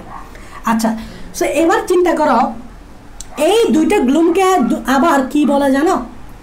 এই দুইটা গ্লুমকে বলা হয় শূন্য গ্লুম। শূন্য গ্লুম বা অপুষ্পক গ্লুম। আবার বলতেছি, গোড়ার দিকে যে দুইটা গ্লুম থাকে ওই দুটো, এখানেই পড়া শেষ হয়ে যাবে, বাসায় জাস্ট একটু রিভাইজ দিলে হয়ে যাবে। শূন্য গ্লুম বা অপুষ্পক গ্লুম। এখন তুমি চিন্তা করে গেছো যে ভাইয়া এটাকে শূন্য গ্লুম বললাম একবার, ফার্স্ট অফ অল প্রথমে তো বলছেন শূন্য, তার উপর আবার বলছো মানে কি ভাই, একবার বলতেছেন শূন্য, আচ্ছা শূন্য কি বুঝলাম না এখনো, অপুষ্পকও বললেন, এটাও তো বুঝলাম না। সেটা মানে হচ্ছে শূন্য বা অপুষ্পক যেটাই বলো, এটা দ্বারা বোঝাচ্ছে এইখানে এর কক্ষে কোনো পুষ্প থাকবে না, এর কক্ষে কোনো পুষ্প থাকে না। পুষ্প মানে কি? পুষ্প মানে হচ্ছে ফুল থাকে না। দেখো প্রথমে যেহেতু ফুল থাকে না, তাই এটাকে অপুষ্পক বলবো। আচ্ছা অপুষ্পক যদি বলি এটা কি বোঝায়? অ মানে হচ্ছে নাই, পুষ্পক মানে হচ্ছে পুষ্প নাই। সো যেহেতু এখানে কোনো পুষ্প থাকে না, তাই এটাকে আমি এই দুইটা গ্লুমকে আমি অপুষ্পক গ্লুম বলতে পারি। ভাই তাহলে শূন্য কেন বলছে? আরে নাই মানে কি শূন্য, নাই মানে কি ফুল, নাই মানে কি শূন্য, ফুল নাই মানে কি শূন্য, তাই এটাকে শূন্য বা এমটি গ্লুমও বলে, ইংরেজিতে বলে এমটি বা এমটি গ্লুম। দেখছো ভাই লজিক আছে, মুখস্থ করার দরকার নেই। কেন অপুষ্প, কেন শূন্য, এগুলো কেন বলতেছে? অপুষ্প বলতেছে কারণ ফুল নাই, ফুল না থাকলে তো অপুষ্প। শূন্য কেন বলতেছে? আর কিছু যদি নাই থাকে, ফুল যদি নাই থাকে, নাই মানে কি শূন্য, নাই মানে কি শূন্য। সো নাই মানে হচ্ছে কি শূন্য, নাই মানে হচ্ছে কি শূন্য, নাই মানে হচ্ছে কি শূন্য। ওকে ওকে, বুঝতে পারছো? ওকে ওকে, এতটুকু তো বুঝছো। আমি তাহলে এখানে এই জিনিসটা একটু মুছে দিই। হ্যাঁ, এই জিনিসটা তোমরা তো নোট করলে হচ্ছে, আমি কত মুছামুছি করবো, বাট তোমরা তো এগুলো নোট করবা। আবার দেখো উপরের দিকে দুইটা গ্লুম থাকে, উপরের দিকে দুটি বড় গ্লুম থাকে, উপরের দিকে দুটি বড় গ্লুম থাকে, বড় বড় মানে এগুলো তো ছোট, এর চেয়ে বড়। তাহলে আমি দুইটা গ্লুম আঁকবো, বড় গ্লুম আঁকবো। দেখো একটা গ্লুম এভাবে থাকবে,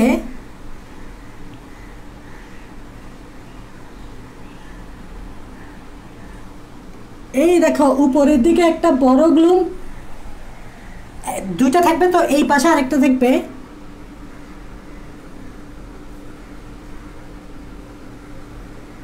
এই পাশে আরেকটা গ্লুম থাকবে। দেখো উপরের দিকে দুইটা বড় গ্লুম থাকে, বড় বড়। দেখো এগুলো দিয়েছি ছোট, এগুলো দিয়েছি বড়। এটাকে বলতে পারো, এই গ্লুমটাকে বলতে পারো গ্লুম 3, এই গ্লুমটাকে বলতে পারো গ্লুম 4, এগুলো আরও নাম আছে, গ্লুম 4। তাহলে উপরের দিকে দুইটা বড় গ্লুম থাকে, একটাকে বলা হয় গ্লুম 3 আর একটাকে বলা হয় গ্লুম 4। শুধু গ্লুম 3 গ্লুম 4 বললে হবে না, এগুলো আরও নাম আছে। যেমন এই গ্লুম 3টাকে বলা হয় লেমা। লিখো লিখো, এই গ্লুম 3টার অপর নাম হচ্ছে লেমা। শুধু লেমা না, এটার আরও নাম আছে। এইটাকে ডাকা হয় পুষ্প গ্লুম, এইটাকে ডাকা হয় পুষ্প গ্লুম, এইটাকে ডাকা হয় পুষ্প গ্লুম। এখন বলো তো ভাইয়া কেন এটাকে পুষ্প গ্লুম বলে? কেন লেমাকে পুষ্প গ্লুম বলে? কেন লেমাকে পুষ্পগ্লুম কবে? কারণ এই লেমা ফুল ধারণ করে, এই লেমা ফুল ধারণ করে। লেমা যেহেতু যে ফুল ধারণ করবে, যেহেতু ওখানে ফুল আছে, তাই এটাকে বলবা পুষ্পগ্লুম, তাই এটাকে বলবা পুষ্পগ্লুম। দেখো অনেকগুলো নাম, দেখো অনেকগুলো নাম। গ্লুম 3, লেমা, লেমা মানে হচ্ছে তুষ, গ্লুমগুলোকে আমরা তুষ বলতে পারি। তোমরা তুষ তুষ শব্দটা শুনছো কখনো? যে আমরা বালিশের ভিতরে এই যে গ্রামে দেখা যায় যে নারিকেলের খোসা ঢুকাই দিই, খোসা, তুষ মানে হচ্ছে খোসা। এই গ্লুমটা অনেকটা খোসার মতো। সো গ্লুম মানে আরেকটা মিনিং মনে রাখতে পারো, গ্লুম মানে হচ্ছে খোসা, নারিকেলের খোসা, গ্লুম পাতার মতো দেখতে এগুলা। সো খোসা, খোসা বলতে পারে। তুষ মানে হচ্ছে খোসা। সো এগুলা দিয়ে কিন্তু ভিতরে বালিশ বানায়। ট্রেনের সিটেও কিন্তু দেখবা ছোলা টোলা খোসা টোসা থাকে, ট্রেনের সিটও বানায় কিন্তু খোসা টোসা থেকে। আমাদের যে শাটল ট্রেনটা আছে, শাটল ট্রেন যখন সিটগুলো নষ্ট হয়ে যায় ওখান থেকে দেখি খোসা বাইরে। আর শাটল ট্রেনের সিটগুলো কিন্তু খোসা দিয়ে তৈরি করছে। তো খোসা মানে হচ্ছে তুষ। সো এটাকে বলে লেমা, লেমা মানে হচ্ছে তুষ, সেম। গ্লুম মানে হচ্ছে তুষ, সেম। লেমার অপর নাম হচ্ছে পুষ্পগ্লুম। কেন? কারণ এটা ফুল ধারণ করে। কেন? এটা ফুল ধারণ করে। যেমন দেখো এখানে আমি একটা ফুল আঁকতেছি, এইখানে ফুল আঁকবো, দেখো এভাবে ফুল থাকবে, এইভাবে কি থাকবে? ফুল থাকবে। দেখো এইভাবে কি থাকবে? ফুল থাকবে।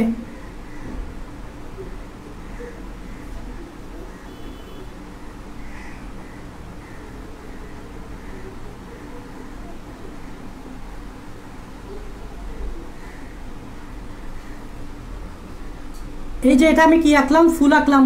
ফুলের তো বিভিন্ন অংশ থাকে, তাই না? ফুলের বিভিন্ন অংশের মধ্যে এগুলোকে আমি এই জিনিসটা আঁকলাম, তোমার পুংকেশর আঁকলাম আর কি। এটা আঁকলাম পুংকেশর, আর এটা আঁকলাম স্ত্রীকেশর, এটা আঁকলাম স্ত্রীকেশর। কারণ ফুলের 4টে স্তবক, 4টে স্তবকের মধ্যে বাকি স্তবকগুলো ভিতরে দেখা যাচ্ছে না, বাইরের দিকে এই পুংকেশর স্ত্রীকেশর এগুলো দেখা যাচ্ছে। তার মানে এই লেমা অংশটা ফুল ধারণ করে বিধায় এটাকে বলা হয় পুষ্পগ্লুম। স্লো পড়াচ্ছি যাতে বই যখন পড়বা তখন এই টপিকগুলো বুঝে ফেলতে পারো, ঠিক আছে? ওকে, এখন দেখো মজার বিষয় হচ্ছে এই গ্লুমটাকে আমি গ্লুম 4 বলছি না? এই গ্লুম 4টাকে আরেকটা নাম আছে, আরেকটা নাম আছে, এই গ্লুম 4-এর আরেকটা নাম আছে, এইটাকে বলা হয় পেলিয়া। সেম, পেলিয়া মানে হচ্ছে তুষ। তার মানে লেমার অপোজিট সাইডে, এটা লেমা না, পুষ্পগ্লুম না, পুষ্পগ্লুম বা লেমার অপোজিট সাইডে যেটা থাকে এটাকে বলি আমরা পেলিয়া। যেটা থাকে, যে গ্লুমটা থাকে এটাকে বলে আমরা পেলিয়া। তাহলে লেমার অপোজিটে যে গ্লুমটা থাকে পেলিয়া, লেমার অপোজিটে যে গ্লুমটা থাকে এটাকে বলা হয় পেলিয়া। এটাই হচ্ছে একটা স্পাইকলেট। এটা ফিগারটার নাম কি? Figure, স্পাইকলেটের figure. আর এটা কোথায় আসবে বলো তো? এটা পরীক্ষায় আসবে। এটা কোথায় আসবে? পরীক্ষায় ফর 2 মার্কস, অনুধাবনমূলক প্রশ্ন আসবে 2 নম্বরের জন্য। তোমাকে বলবে স্পাইকলেটের চিত্রকে বর্ণনা করো। তাহলে এটা হচ্ছে স্পাইকলেটের চিত্র, আর এতক্ষণ ধরে যা বলছি এগুলো হচ্ছে বর্ণনা। এটা হচ্ছে স্পাইকলেটের চিত্র, আর এতক্ষণ ধরে যা বলছি এগুলো হচ্ছে বর্ণনা। এটা হচ্ছে স্পাইকলেটের চিত্র, আর এতক্ষণ ধরে যা বলছি সেটা হচ্ছে বর্ণনা। তাহলে দেখো তো, আবার বলতেছি। আচ্ছা এক কাজ করি, আরেকটা ফিগার আঁকি দিই। এটা তো আঁকছো, এটা বই আছে, আরেকটা ফিগার বই আছে, তবে লাস্টের দিকে আছে, এটা আঁকি দিই। দেখো এরকম একটা ফিগার আঁকি, এটা এটা তো বুঝছো তোমরা। আরেকটা ফিগার আঁকি দিই, এটাও আঁকো, এটার সাথে সাথে এটাও আঁকো। সেটা হচ্ছে, আমি একটা কি বললাম, যে এইখানে এভাবে মঞ্জুরি দ্বন্দ্ব থাকে, এইখানে এভাবে কি থাকে? মঞ্জুরি দ্বন্দ্ব থাকে, এবং মঞ্জুরি দ্বন্দ্বের গোড়ার দিকে 2টা গ্লুম থাকে। এখানে লিখে আছে দেখো, গোড়ার দিকে 2টা গ্লুম থাকে। একটা গ্লুমকে আমি এভাবে আঁকলাম, আর একটা গ্লুমকে আমি এভাবে আঁকলাম। তাহলে এটাকে আমরা বলছি গ্লুম 1, এটাকে আমরা বলছি গ্লুম 2। এটাকে বলছি গ্লুম 1, এটাকে আমি বলছি গ্লুম 2, ঠিক আছে? আচ্ছা, এবার এদেরকে কি বলে? এদেরকে কি বলে বলো তো? এদেরকে কি বলে বলো তো? এদেরকে বলা হয় শূন্য গ্লুম বা এমটি গ্লুম বা অপুষ্প গ্লুম। কেন? কারণ এরা ফুল ধারণ করে না, এখানে তুমি ফুল পাবা না। তাহলে এদেরকে অ্যাকচুয়ালি কি বলে? এদেরকে কি বলে?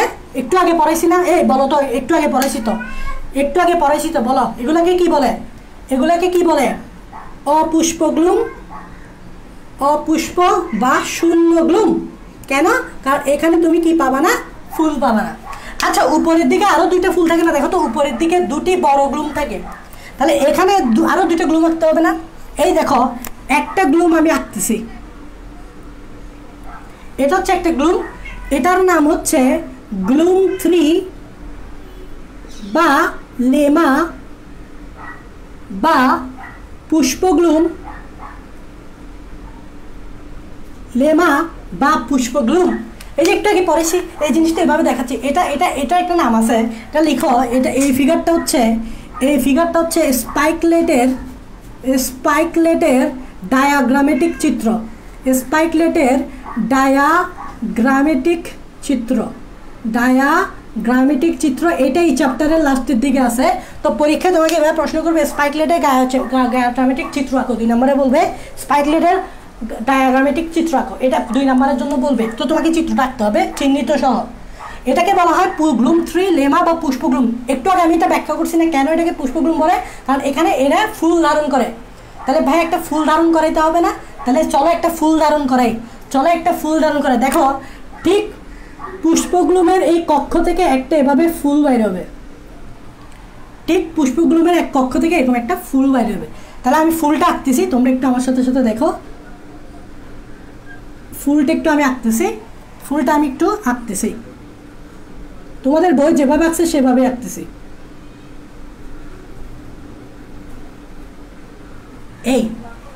এভাবে একটা ফুল আঁকলাম, আরও আছে, ফুলটা এখনো কমপ্লিট হয় নাই।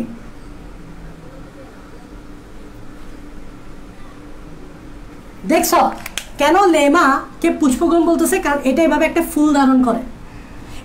এটা একটা ফুল, কারণ এই জিনিসটা কি বলতো, এই জিনিসটা হচ্ছে স্ত্রী কেশর। এই পুরা জিনিসটা আমি ইন্ডিকেট করে দিই, এই পুরা জিনিসটা হচ্ছে স্ত্রী কেশর। তাহলে স্ত্রী কেশর দেখে তো অ্যাটলিস্ট বুঝতো এটা যে একটা ফুল, কারণ ফুলেই তো স্ত্রী কেশর থাকে। আর এই জিনিসটা হচ্ছে পুংকেশর। তাহলে পুংকেশর, স্ত্রী কেশর এগুলো কই থাকে রে ভাই? ফুলেই তো থাকে। তাহলে এটা পুরাটাই একটা ফুল। এটা হচ্ছে এতটুকু পর্যন্ত, এটা হচ্ছে স্ত্রী কেশর আর এটা হচ্ছে পুংকেশর।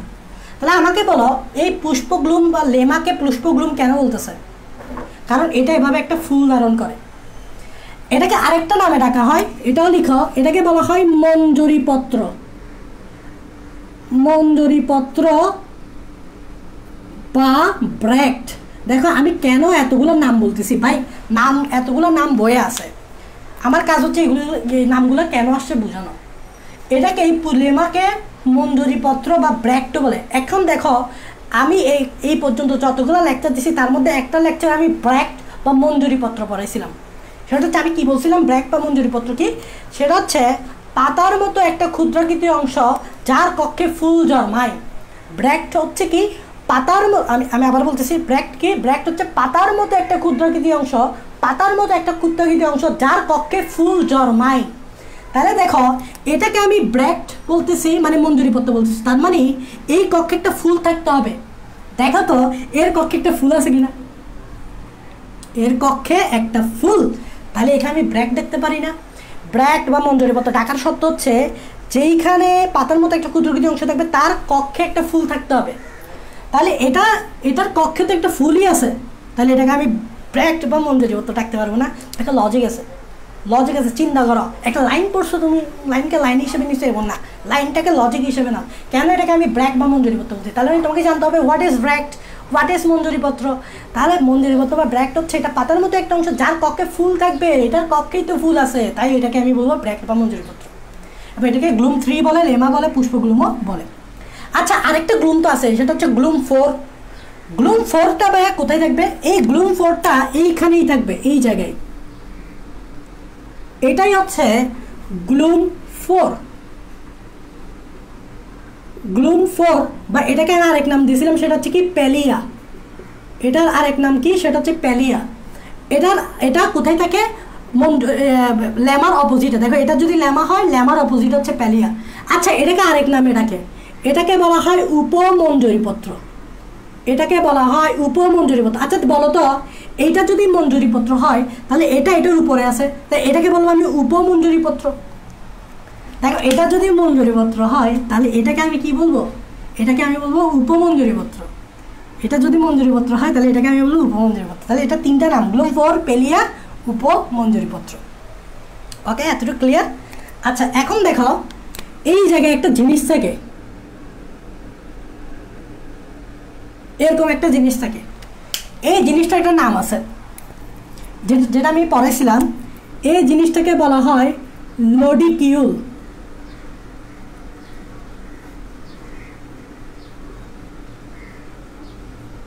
বই আছে, এই জিনিসটাকে বলা হয় কি বলতো? লডিকিউল। এই জিনিসটাকে কি বলা হয়? লডিকিউল। এই জিনিসটাকে বলা হয় কি? লডিকিউল। এই জিনিসটাকে কি বলা হয়? লডিকিউল। এই জিনিসটাকে কি বলা হয়? লডিকিউল। এখন আসো ভাইয়া, লডিকিউল কি? লডিকিউল কি? What is lodicule? নামটা প্রথম শুনলাম।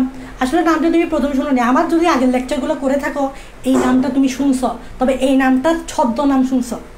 যেরকম রবীন্দ্রনাথ ঠাকুরের ছদ্মনাম কী রে? কমেন্ট করো তো, কমেন্ট করো তো। রবীন্দ্রনাথ ঠাকুরের বিভিন্ন কবিদের ছদ্মনাম থাকে, বিভিন্ন কবিদের কী থাকে ছদ্মনাম। যেমন রবীন্দ্রনাথ ঠাকুরের ছদ্মনাম কি? ভানু সিংহ। রবীন্দ্রনাথ ঠাকুরের ছদ্মনাম ভানু সিংহ। আর কার কার ছদ্মনাম আছে? কার কার জানি ছদ্মনাম আছে না? ওই ছদ্মনাম হিসেবে সবাই ওদেরকে চিনে। তেমনি রবীন্দ্রনাথ ঠাকুরকে অনেকে চিনে ভানু সিংহ নামে, ঠিক আছে? ভানু সিংহ নামে। তাহলে এই লডিকিউলের একটা নাম তুমি শুনছো, বাট ওইটা তো ছদ্মনাম হিসেবে শুনছো। ওইটার আরেক নামটা হচ্ছে, দেখো শুনছো কিনা এখনই বুঝবা, এটার আরেক নাম হচ্ছে পুষ্পপুট। এটার আরেক নাম হচ্ছে পুষ্পপুট। চিনছ?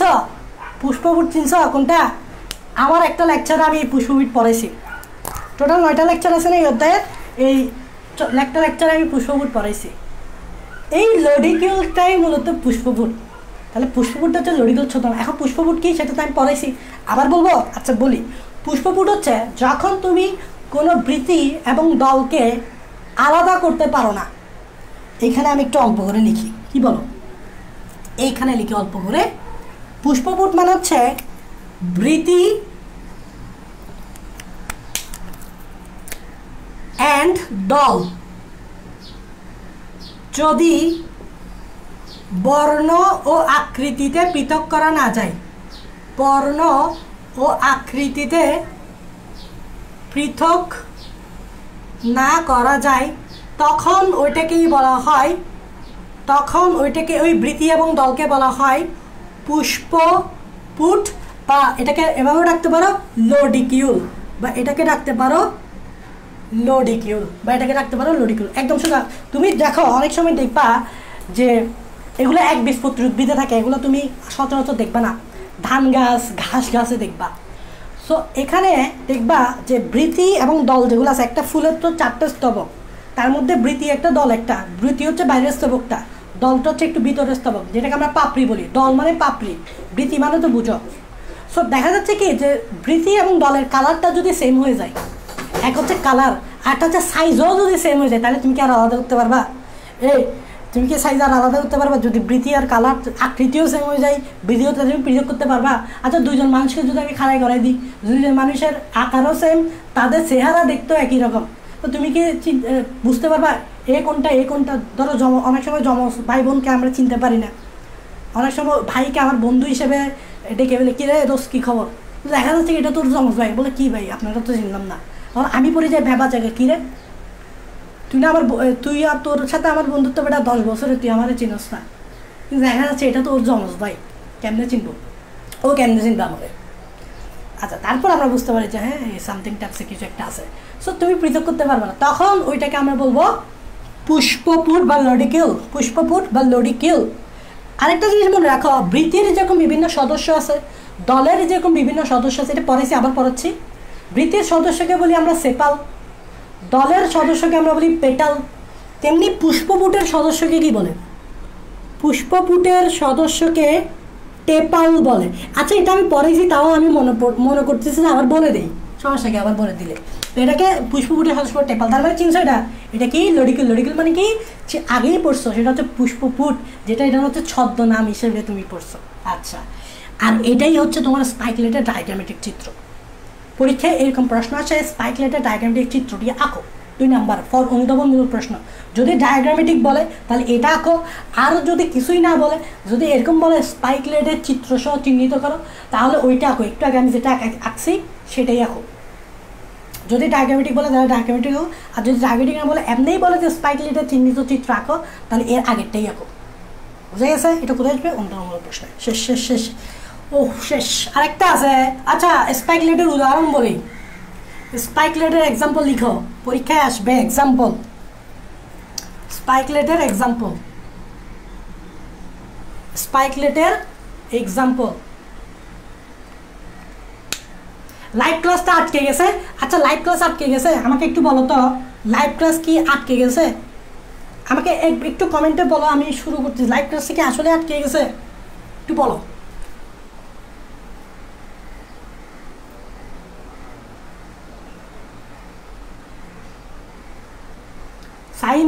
সরি, লাইভ ক্লাস কি আটকে গেছে?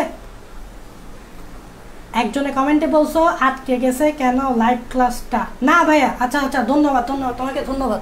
লাইভ ক্লাসটা আটকে নেই, নাহলে আমি এতক্ষণ ধরে স্টপই থাকতাম।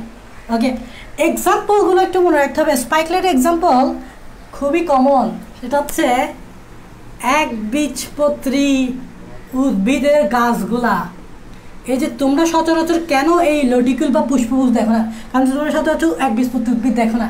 আমাদের আশেপাশে যেগুলো থাকে সেগুলো হচ্ছে মূলত দ্বিবীজপত্রী উদ্ভিদ। আবার একবীজপত্রী উদ্ভিদের কোন গোত্র?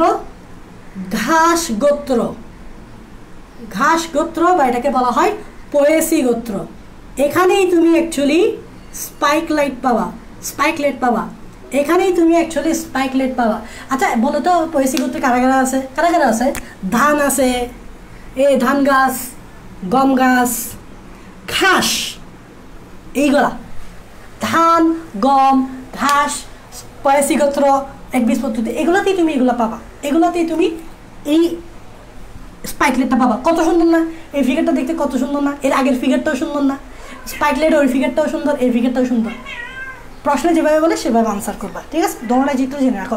এটা অবশ্য পরেও পাইতা, পরেও পাবা। তা আমি চিন্তা করছি এখান থেকে যেহেতু এখান থেকেই প্রশ্ন চলে আসে, তাহলে এটা আমি আগেই পরে দিই। যেহেতু প্রশ্ন তো এখান থেকে আসবে, এটার সাথে তো ওটাই সিমিলার, সেটা আমি আগেই পরে দিই, ঠিক আছে? ওকে ওকে, লাস্ট ওয়ান। লাস্ট ওয়ানটা কি জানো? লাস্ট ওয়ানটা হচ্ছে ক্যাপিচুলাম। এটা দেখতে সুন্দর আর এটা আমরা দেখেই থাকি, এটা কমন। লাস্ট ওয়ানটা একদম কমন, বিয়ে বাড়িতে দেখি, বিয়ে বাড়ি গায়ে হলুদে বেশি দেখি। লাস্ট ওয়ানটা হচ্ছে একটু আমাদের সাথে থাকো, গায়ে হলুদে যে ফুলগুলো ইউজ করি ওখানেই আমরা এই জিনিসটা দেখি। তো একটু পর ফিগার রাখলেই বুঝবা। সেটা হচ্ছে লাস্ট ওয়ানটা হচ্ছে ক্যাপিচুলাম, ক্যাপিচুলাম বা শিরোমঞ্জরি, ইংরেজিতে বলে হেড। হেড মানে মাথা, জিনিসটা দেখতে অনেকটা মাথার মতো, মাথার মতো বিধায় এটাকে ইংরেজিতে বলে হেড। মাথার মতোই তাই ইংরেজিতে বলে হেড, বাংলায় বলে ক্যাপিচুলাম, শিরোমঞ্জরি বা হেড। ক্যাপিচুলাম বা শিরোমঞ্জরি বা হেড, ক্যাপিচুলাম বা শিরোমঞ্জরি হেড। এটা দেখো, এখানে যে প্রথম তথ্যটা জানতে হবে, আমরা তো বারবার মঞ্জুরি দ্বন্দ্ব নিয়ে কথা বলতেছি, সো এখানেও মঞ্জুরি দ্বন্দ্ব থাকবে, এখানেও মঞ্জুরি দ্বন্দ্ব থাকবে। তবে তবে কথা আছে, মঞ্জুরি দ্বন্দ্বটা একটু অন্যরকম ভাই। এখানে মঞ্জুরি দ্বন্দ্বগুলো লম্বা হবে না। তাহলে দেখো, মঞ্জুরি দ্বন্দ্ব লম্বা না হয়ে, লম্বা হবে না, লম্বা না হয়ে কি হবে তাহলে? লম্বা না হয়ে একটু মোটা হয়ে যাবে, ফুলে যাবে, স্ফীত হয়ে যাবে, স্থূল হয়ে যাবে। সোজা ভাষায় বললে ফুলে যাবে, মোটা হয়ে যাবে, আর একটু কঠিন ভাষায় বললে স্ফীত হয়ে যাবে, স্থূল হয়ে যাবে। তাহলে মঞ্জুরিদ্বন্দ্ব লম্বা না হয়ে একটু কঠিন ভাষায় বললে স্থূল, স্থূল মানে মোটা, স্ফীত, প্রশস্ত, প্রশস্ত মানে ওয়াইডলি বাড়বে, প্রশস্ত, ওয়াইডলি বাড়বে, ওয়াইড হয়ে যাবে, ওয়াইড, ওয়াইডলি বাড়বে, প্রশস্ত হয়ে উত্তল পুষ্পাধারে পরিণত হবে, উত্তল পুষ্পাধারে পরিণত হবে। কথাগুলো আমি এখন ফিগারে, এই কথাগুলো আমি ফিগারে দেখাবো। আমরা অনেক সময় ইয়া করি না, সম্পাদ্য লিখি না, সম্পাদ্য তো অনেক সহজ, যে কথাগুলো যখন আমরা চিত্র যখন আঁকতাম, চিত্র দেখে দেখে কথা লিখে ফেলতাম, চিত্র দেখে দেখে কথা লিখে ফেলতাম। আর এখানে উল্টাটা করবো, কথাগুলো চিত্রতে প্রকাশ করাবো। তাহলে প্রথমে দেখো, মঞ্জুরি দ্বন্দ্ব লম্বা হবে না। তাহলে আমি এখানে একটা মঞ্জুরি দ্বন্দ্ব আঁকি, এটাকে আমি লম্বা দিচ্ছি না, আমি দেখছো এটাকে আমি এতটুকুতে রাখছি, কারণ আমাকে ভাইজান বলে দিয়েছে মঞ্জুরি দ্বন্দ্ব লম্বা দিয়ে না। তো মঞ্জুরি দ্বন্দ্ব লম্বা হবে না, লম্বা না হয়ে স্থূল হবে, মানে মোটা হবে, স্ফীত হবে, ফুলে যাবে, প্রশস্ত হবে, প্রশস্ত মানে এভাবে ওয়াইডলি বাড়বে, উত্তল পুষ্পাধারে পরিণত হবে, উত্তল পুষ্পাধারে। তাহলে ফিগারটা দেখো, আমি দেখাচ্ছি, আঁকতেছি, ফিগারটা দেখো, আমি আঁকতেছি। দেখছো আমি এটারে কি বানাই ফেলছি? প্রথমত এটারে আমি মোটা বানাই ফেলছি, প্রশস্ত ওয়াইডলি বাড়াইছি এবং এটাকে অবশ্যই এটাকে আমাকে উত্তল দিতে হবে, অবশ্যই এটাকে আমাকে কি দিতে হবে? উত্তল দিতে হবে। অবশ্যই এটাকে আমাকে কি দিতে হবে? উত্তল দিতে হবে। অবশ্যই এটাকে আমাকে কি দিতে হবে? উত্তল দিতে হবে। উত্তল মানে বুঝো, উত্তল লেন্স পড়ছো না? এটাকে বলা হয় উত্তল, এটাকে বলা হয় উত্তল। এটা উত্তল, এটা উত্তল, উপরের দিকে উঠে গেলে এটাকে উত্তল। দেখো এই জিনিসটা কিন্তু উপরের দিকে উঠে গেছে, উপরের দিকে উঠে গেছে বিধে আমি এটাকে বলতেছি উত্তল। দেখো এটাই আমাদের লাস্ট টপিক। সো তোমরা যাইও না, ক্লাস যত এত কষ্ট করি পড়তেছো, লাস্ট টপিকটা ভালো মতো পড়ো না। এটা উত্তল হয়ে গেছে, বুঝতে পারছো? তাহলে এই কথাগুলো আমি বলছি। আর এটাকে বলে পুষ্পধার। দেখো এখন কেন এটাকে পুষ্পাধার বলতেছে? পুষ্পধার কথাটা যদি আমি একটু ভাঙি, পুষ্প প্লাস আধার, সন্ধি বিচ্ছেদ করো, সন্ধি বিচ্ছেদ করো। পুষ্পধার মানে হচ্ছে পুষ্প প্লাস আধার। পুষ্পধার মানে হচ্ছে পুষ্পগুলা যারা যেটা দিয়ে যে পুষ্প ধারণ করে, যে পুষ্প ধারণ করে তাকেই বলে পুষ্পধার। তার মানে এটা হচ্ছে একটা পুষ্পধার, মানে এখানে পুষ্প থাকবে, এইখানে ভাইয়া কি থাকবে? এইখানে ভাইয়া কি থাকবে? পুষ্প থাকবে। এখানে ভাইয়া কি থাকবে? এইখানে ভাইয়া পুষ্প থাকবে। এখানে ভাইয়া কি থাকবে? এইখানে ভাইয়া পুষ্প থাকবে। এখানে ভাইয়া কি থাকবে? পুষ্প থাকবে। এখন ভাইয়া এখানে অ্যাকচুয়ালি পুষ্প না, পুষ্পিকা থাকে। পুষ্পিকাকে আমি বুঝাচ্ছি। এইখানে পুষ্পাধারে দুই ধরনের পুষ্পিকা থাকে। দেখো আমি পুষ্পিকা কি বুঝাচ্ছি, কেন আমি এখানে পুষ্প কথাটা ইউজ করতেছি না, কেন আমি পুষ্পিকা কথাটা ইউজ করতেছি এটাও বলবো। পুষ্পিকা থাকে, নট পুষ্প বলতেছি। দেখো পুষ্প বলতেছি না, পুষ্পিকা বলতেছি। এটার কারণটা আছে, ব্যাখ্যা করব। এখানে দুই ধরনের পুষ্পিকা থাকে। একটা হচ্ছে নলাকৃতি,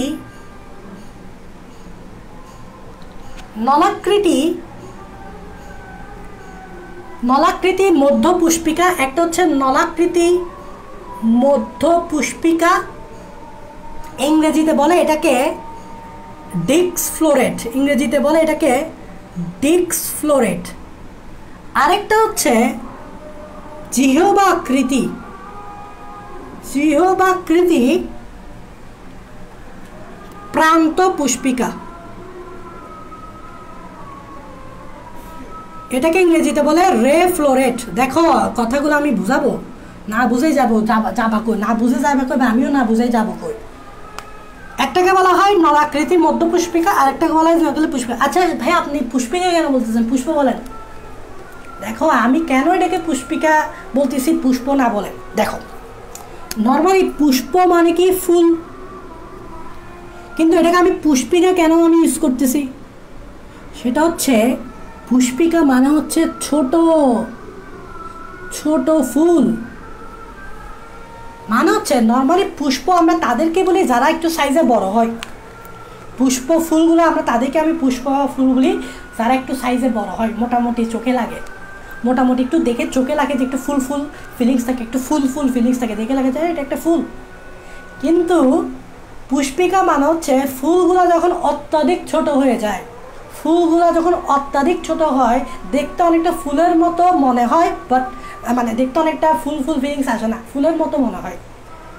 সো ফুলগুলো যখন অত্যাধিক ছোট হয়ে যায় তখন এটাকে আমি বলবো পুষ্পিকা। দেখো ইকা, ইকা ওয়ার্ডটা বুঝো, ইকা। পুষ্পিকাকে সন্ধি বিচ্ছেদ করো, পুষ্প যোগ ইকা। এই সন্ধি বিচ্ছেদ পড়ো না, বাংলা খারাপ, বাংলা পড়ো না, বাংলা। পুষ্পকে সন্ধি বিচ্ছেদ করো, পুষ্প যোগ ইকা। মনে রাখবা যদি লাস্টে ইক ওয়ার্ডটা থাকে তাহলে এটা ছোট বোঝায়, ছোট মানে পুষ্প তো বড়, বড় থেকে ছোট। পুষ্প যখন ছোট হয়ে যায় ছোটকে বলে। যেমন দেখো কণা, কণা, কণিকা। তাহলে আমাকে বলো তো কণা আর কণিকার মধ্যে পার্থক্য কি? কণা আর কণিকা পার্থক্য হচ্ছে কণা সাইজ একটু বড়, বাট কণিকা কণার চেয়ে ছোট। কণিকাতেও দুইটা ওয়ার্ড পাবা, কণা প্লাস ইকা। তারপর আর কি দিতে পারে দেখো তো, ইকা থাকে যেখানে, যেটা ছোট বোঝায়। কণা প্লাস ইকা, কণিকা। কণিকা কণা, কণার চেয়ে ছোট হচ্ছে কণিকা। যেমন কণা বলতে আমরা বুঝি যেমন ইলেকট্রন একটা কণা না, ইলেকট্রন কণা, ইলেকট্রন কি কণা নাকি? না ইলেকট্রন মনে হয় কণা না। আচ্ছা যাই হোক, কণা যতটুকু হয় আর কণিকা হচ্ছে তার ছোট। তেমনি পুষ্প বড়, পুষ্পিকা হচ্ছে ছোট, একদম ছোট, একদম ছোট।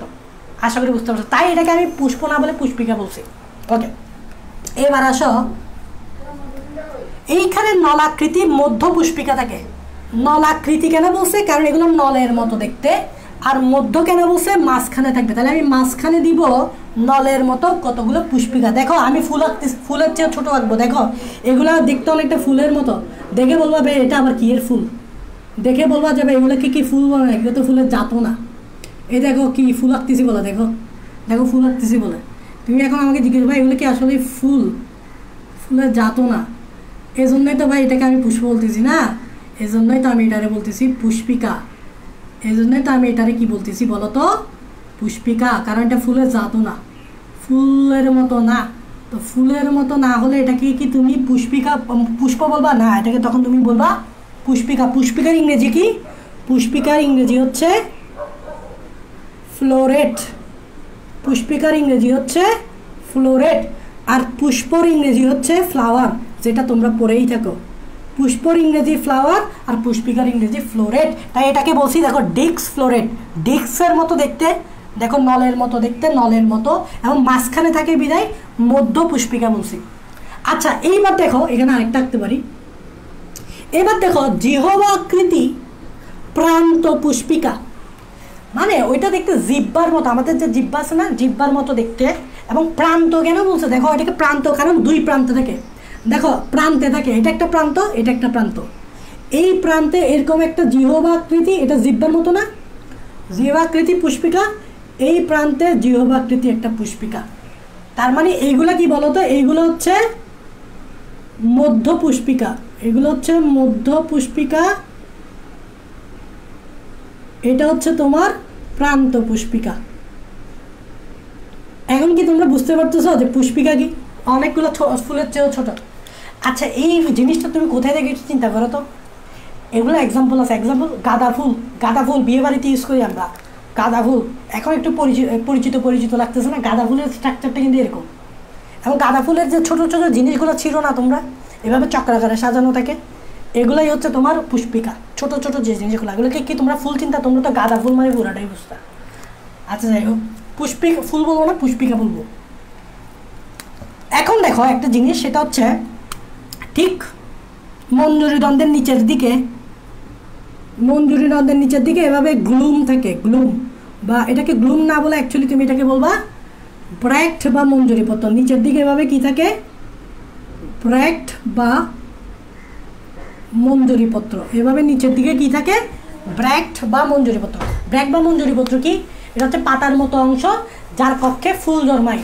দেখো তো এটা পাতার মতো অংশ আর এখানে ফুল আছে, যার কক্ষে ফুল আছে, তাই এটাকে আমি বলতেছি ব্র্যাক্ট বা মঞ্জুরিপত্র। কিন্তু এখানে একটু ইন্টারেস্টিং আছে, মানে একটু ইন্টারেস্টিং টাইপসের। দেখো সেটা হচ্ছে এই যে মঞ্জুরিপত্রগুলো দেখতেছো না, এগুলো মূলত চক্রাকারে বিন্যস্ত থাকে। এগুলো মূলত চক্রাকারে বিন্যস্ত থাকে, মানে এভাবে চারপাশে ব্র্যাকগুলো বিন্যস্ত থাকে। যেমন ধরো এভাবে এভাবে এভাবে থাকে ব্র্যাক্ট আছে, এভাবে ব্র্যাক্ট আছে, এভাবে এটা চারপাশে, এটা তো গোল টাইপসের, গোল টাইপসের হতে এভাবে চারপাশে ব্র্যাকগুলো চক্রাকারে বিন্যস্ত থেকে একটা মঞ্জুরিপত্র আবরণ তৈরি করে, একটা মঞ্জুরিপত্র আবরণ তৈরি করে। তাহলে এই ব্র্যাকগুলো চারপাশে এভাবে কি হয়ে বিন্যস্ত হয়ে, চক্রাকারে বিন্যস্ত হয়ে একটা আবরণ তৈরি করে। যেহেতু এগুলো মঞ্জুরিপত্র দিয়ে, তাই এটাকে আমি বলতেছি মঞ্জুরিপত্র আবরণ। ইংরেজিতে এটাকে বলা হয় ইনভলুকার। ইনভলুকার বা ইনভলুকার, যে স্পেলিং যেভাবেই করুক, ইনভলুক যেভাবে উচ্চারণ করো আর কি, এটা সঠিক উচ্চারণটা আমাকে জানতে হবে। আচ্ছা যাই হোক, সো এটাই হচ্ছে তোমার কি পিছুলাম। একদম সোজা না, একদম কিছু আছে জানার, একদম সোজা। সেটা হচ্ছে এটার মঞ্জুরিদ্বন্দ্ব লম্বা না হয়ে এভাবে ফুলে গেছে, উত্তাল পুষ্পদ্বারে পরিণত হয়েছে। এখানে দুই ধরনের পুষ্পিকা থাকে। পুষ্পিকা এখানে বলছি কারণ এগুলো ফুলের চেয়ে ছোটো। দেখো তো ফুলের চেয়ে ছোটো। একটা হচ্ছে মধ্য পুষ্পিকা নলের মতো, আর একটা হচ্ছে প্রান্তে থাকে প্রান্ত পুষ্পিকা। এবং এদিকে নিচের দিকে ব্র্যাক থেকে, ব্র্যাকগুলো এভাবে চক্রাকারে বিন্যস্ত হয়ে একটা মঞ্জুরিপত্র আবরণ বা ইনভলুকার তৈরি করে। এটা হচ্ছে কথা। এক্সাম্পলগুলো অবশ্যই মনে রাখতে হবে, লিখো। এক্সাম্পল হচ্ছে ওই যে তোমরা এতক্ষণে বুঝে গেছো, বিয়ে বাড়িতে কোনগুলো ইউজ করি, গাঁদা ফুল, সূর্যমুখী ফুল, দেখো এগুলো স্ট্রাকচারটাও দেখতে এরকম না, গাঁদা ফুল বলো সূর্য ফুল বলো স্ট্রাকচার দেখতে এরকম না, তাহলে তোমার এটা আসলে মুখস্থ করতে হবে না, তুমি এটা চিত্র দেখে বুঝে বলতে পারবা এগুলো কারা কারা হইতে পারে। সেটা হচ্ছে গাঁদা ফুল, সূর্যমুখী ফুল। তাহলে আমরা কী কী পড়ছি মনে আছে এতক্ষণ ধরে? আমরা অনিয়ত বর্ধনশীল পুষ্পবিন্যাস 4 ধরনের সেগুলো পড়ছি। একটা হচ্ছে রেসিম, একটা হচ্ছে রেসিম, আর একটা হচ্ছে স্পাইক, একটা হচ্ছে রেসিম, আর একটা হচ্ছে স্পাইক, আর একটা হচ্ছে স্পাইকলেট, আর একটা হচ্ছে ক্যাপিচুলাম। তাহলে আমরা কি বলছি বলতো? আমরা পড়ছি এই রেসিমোস বা অনিয়ত বর্ধনশীল পুষ্পবিন্যাস যে 4 ধরনের সেগুলো পড়ছি। অনিয়ত বর্ধনশীল পুষ্পবিন্যাস যে 4 ধরনের সেগুলো পড়ছি। একটা হচ্ছে রেসিম, রেসিমের এক্সাম্পল হচ্ছে সরিষা, এভাবে একসাথে লিখো, এক্সাম্পল মনে রাখতে হবে। আরেকটা হচ্ছে স্পাইক, স্পাইকের এক্সাম্পল হচ্ছে রজনীগন্ধা।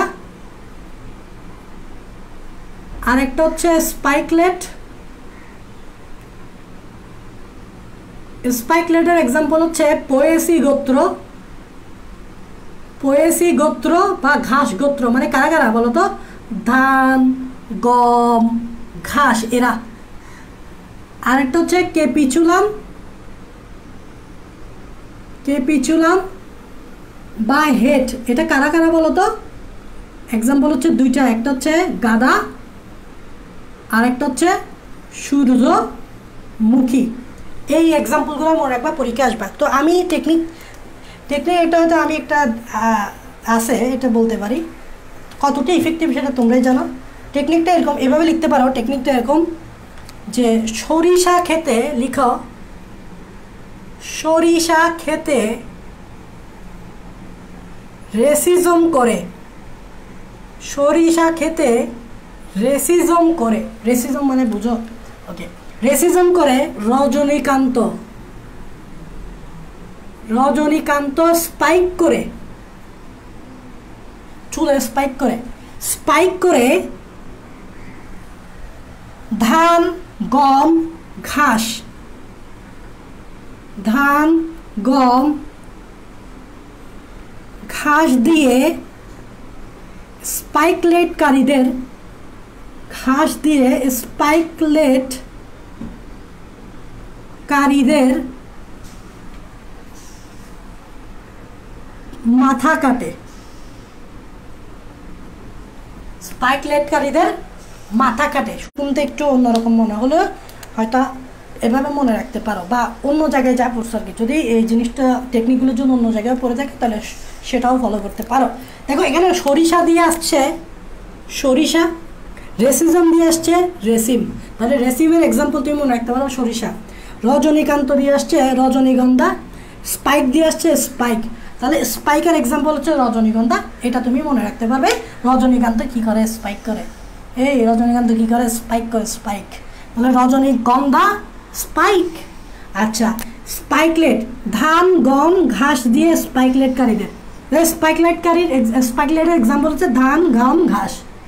মাথা কাটে, মাথা দিয়ে আমরা বোঝাচ্ছি দেখো ক্যাপিচুলাম বা মাথা, ক্যাপিচুলাম বা মাথা। মাথার দুটো এক্সাম্পল, একটা হচ্ছে গাঁদা, একটা হচ্ছে গাঁদা, একটা হচ্ছে সূর্যমুখী।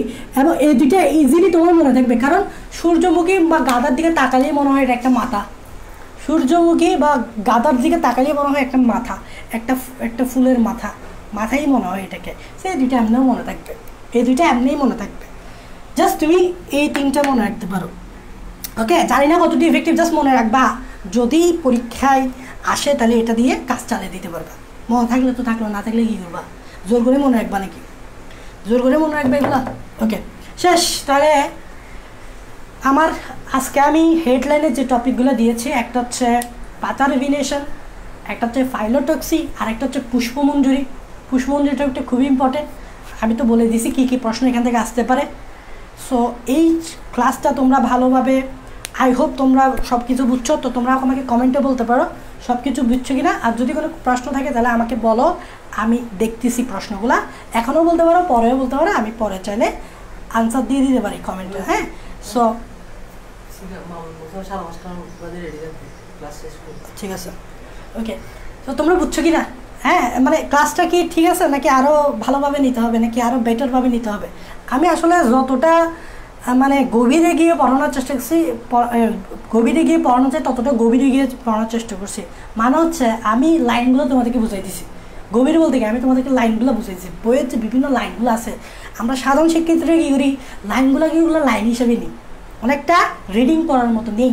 কিন্তু এখানে রিডিং পড়ার কিছু নেই, এখানে প্রত্যেকটা লাইন তোমাকে বোঝার জিনিস, প্রত্যেকটা লাইন তোমার বোঝার জিনিস। তোমরা বুঝছো কি না আমাকে কমেন্টে বলো, তাহলে আমি ক্লাসটা শেষ করে দিই। নেক্সট ক্লাসে আমরা যেটা পড়বো সেটা হচ্ছে পুষ্প প্রতীক এবং পুষ্প সংকেত। নেক্সট ক্লাস আমি বলে দিচ্ছি, নেক্সট ক্লাস আগামীকালই নিতে পারি। সেটা হচ্ছে পুষ্প প্রতীক, পুষ্প সংকেত। এই চ্যাপ্টারের খুবই গুরুত্বপূর্ণ একটা টপিক, যেখান থেকে সৃজনশীল মাস্ট কোয়েশ্চেন আসে। তোমাদের শর্ট সিলেবাসে এই টপিকটা তো আই থিঙ্ক বাদ দেয় নেই, যদি বাদ দেয় তাও পড়াবো, সমস্যা নেই, বাদ দেখ না দেখ তাও পড়াবো। সেটা হচ্ছে পুষ্প প্রতীক, পুষ্প সংকেত, যেটা বইয়ে আছে, বাট আমি আমার মতো পড়াবো যাতে তুমি ভালোভাবে বুঝো। তো সেই পর্যন্ত সুস্থ থাকো, আল্লাহ হাফেজ।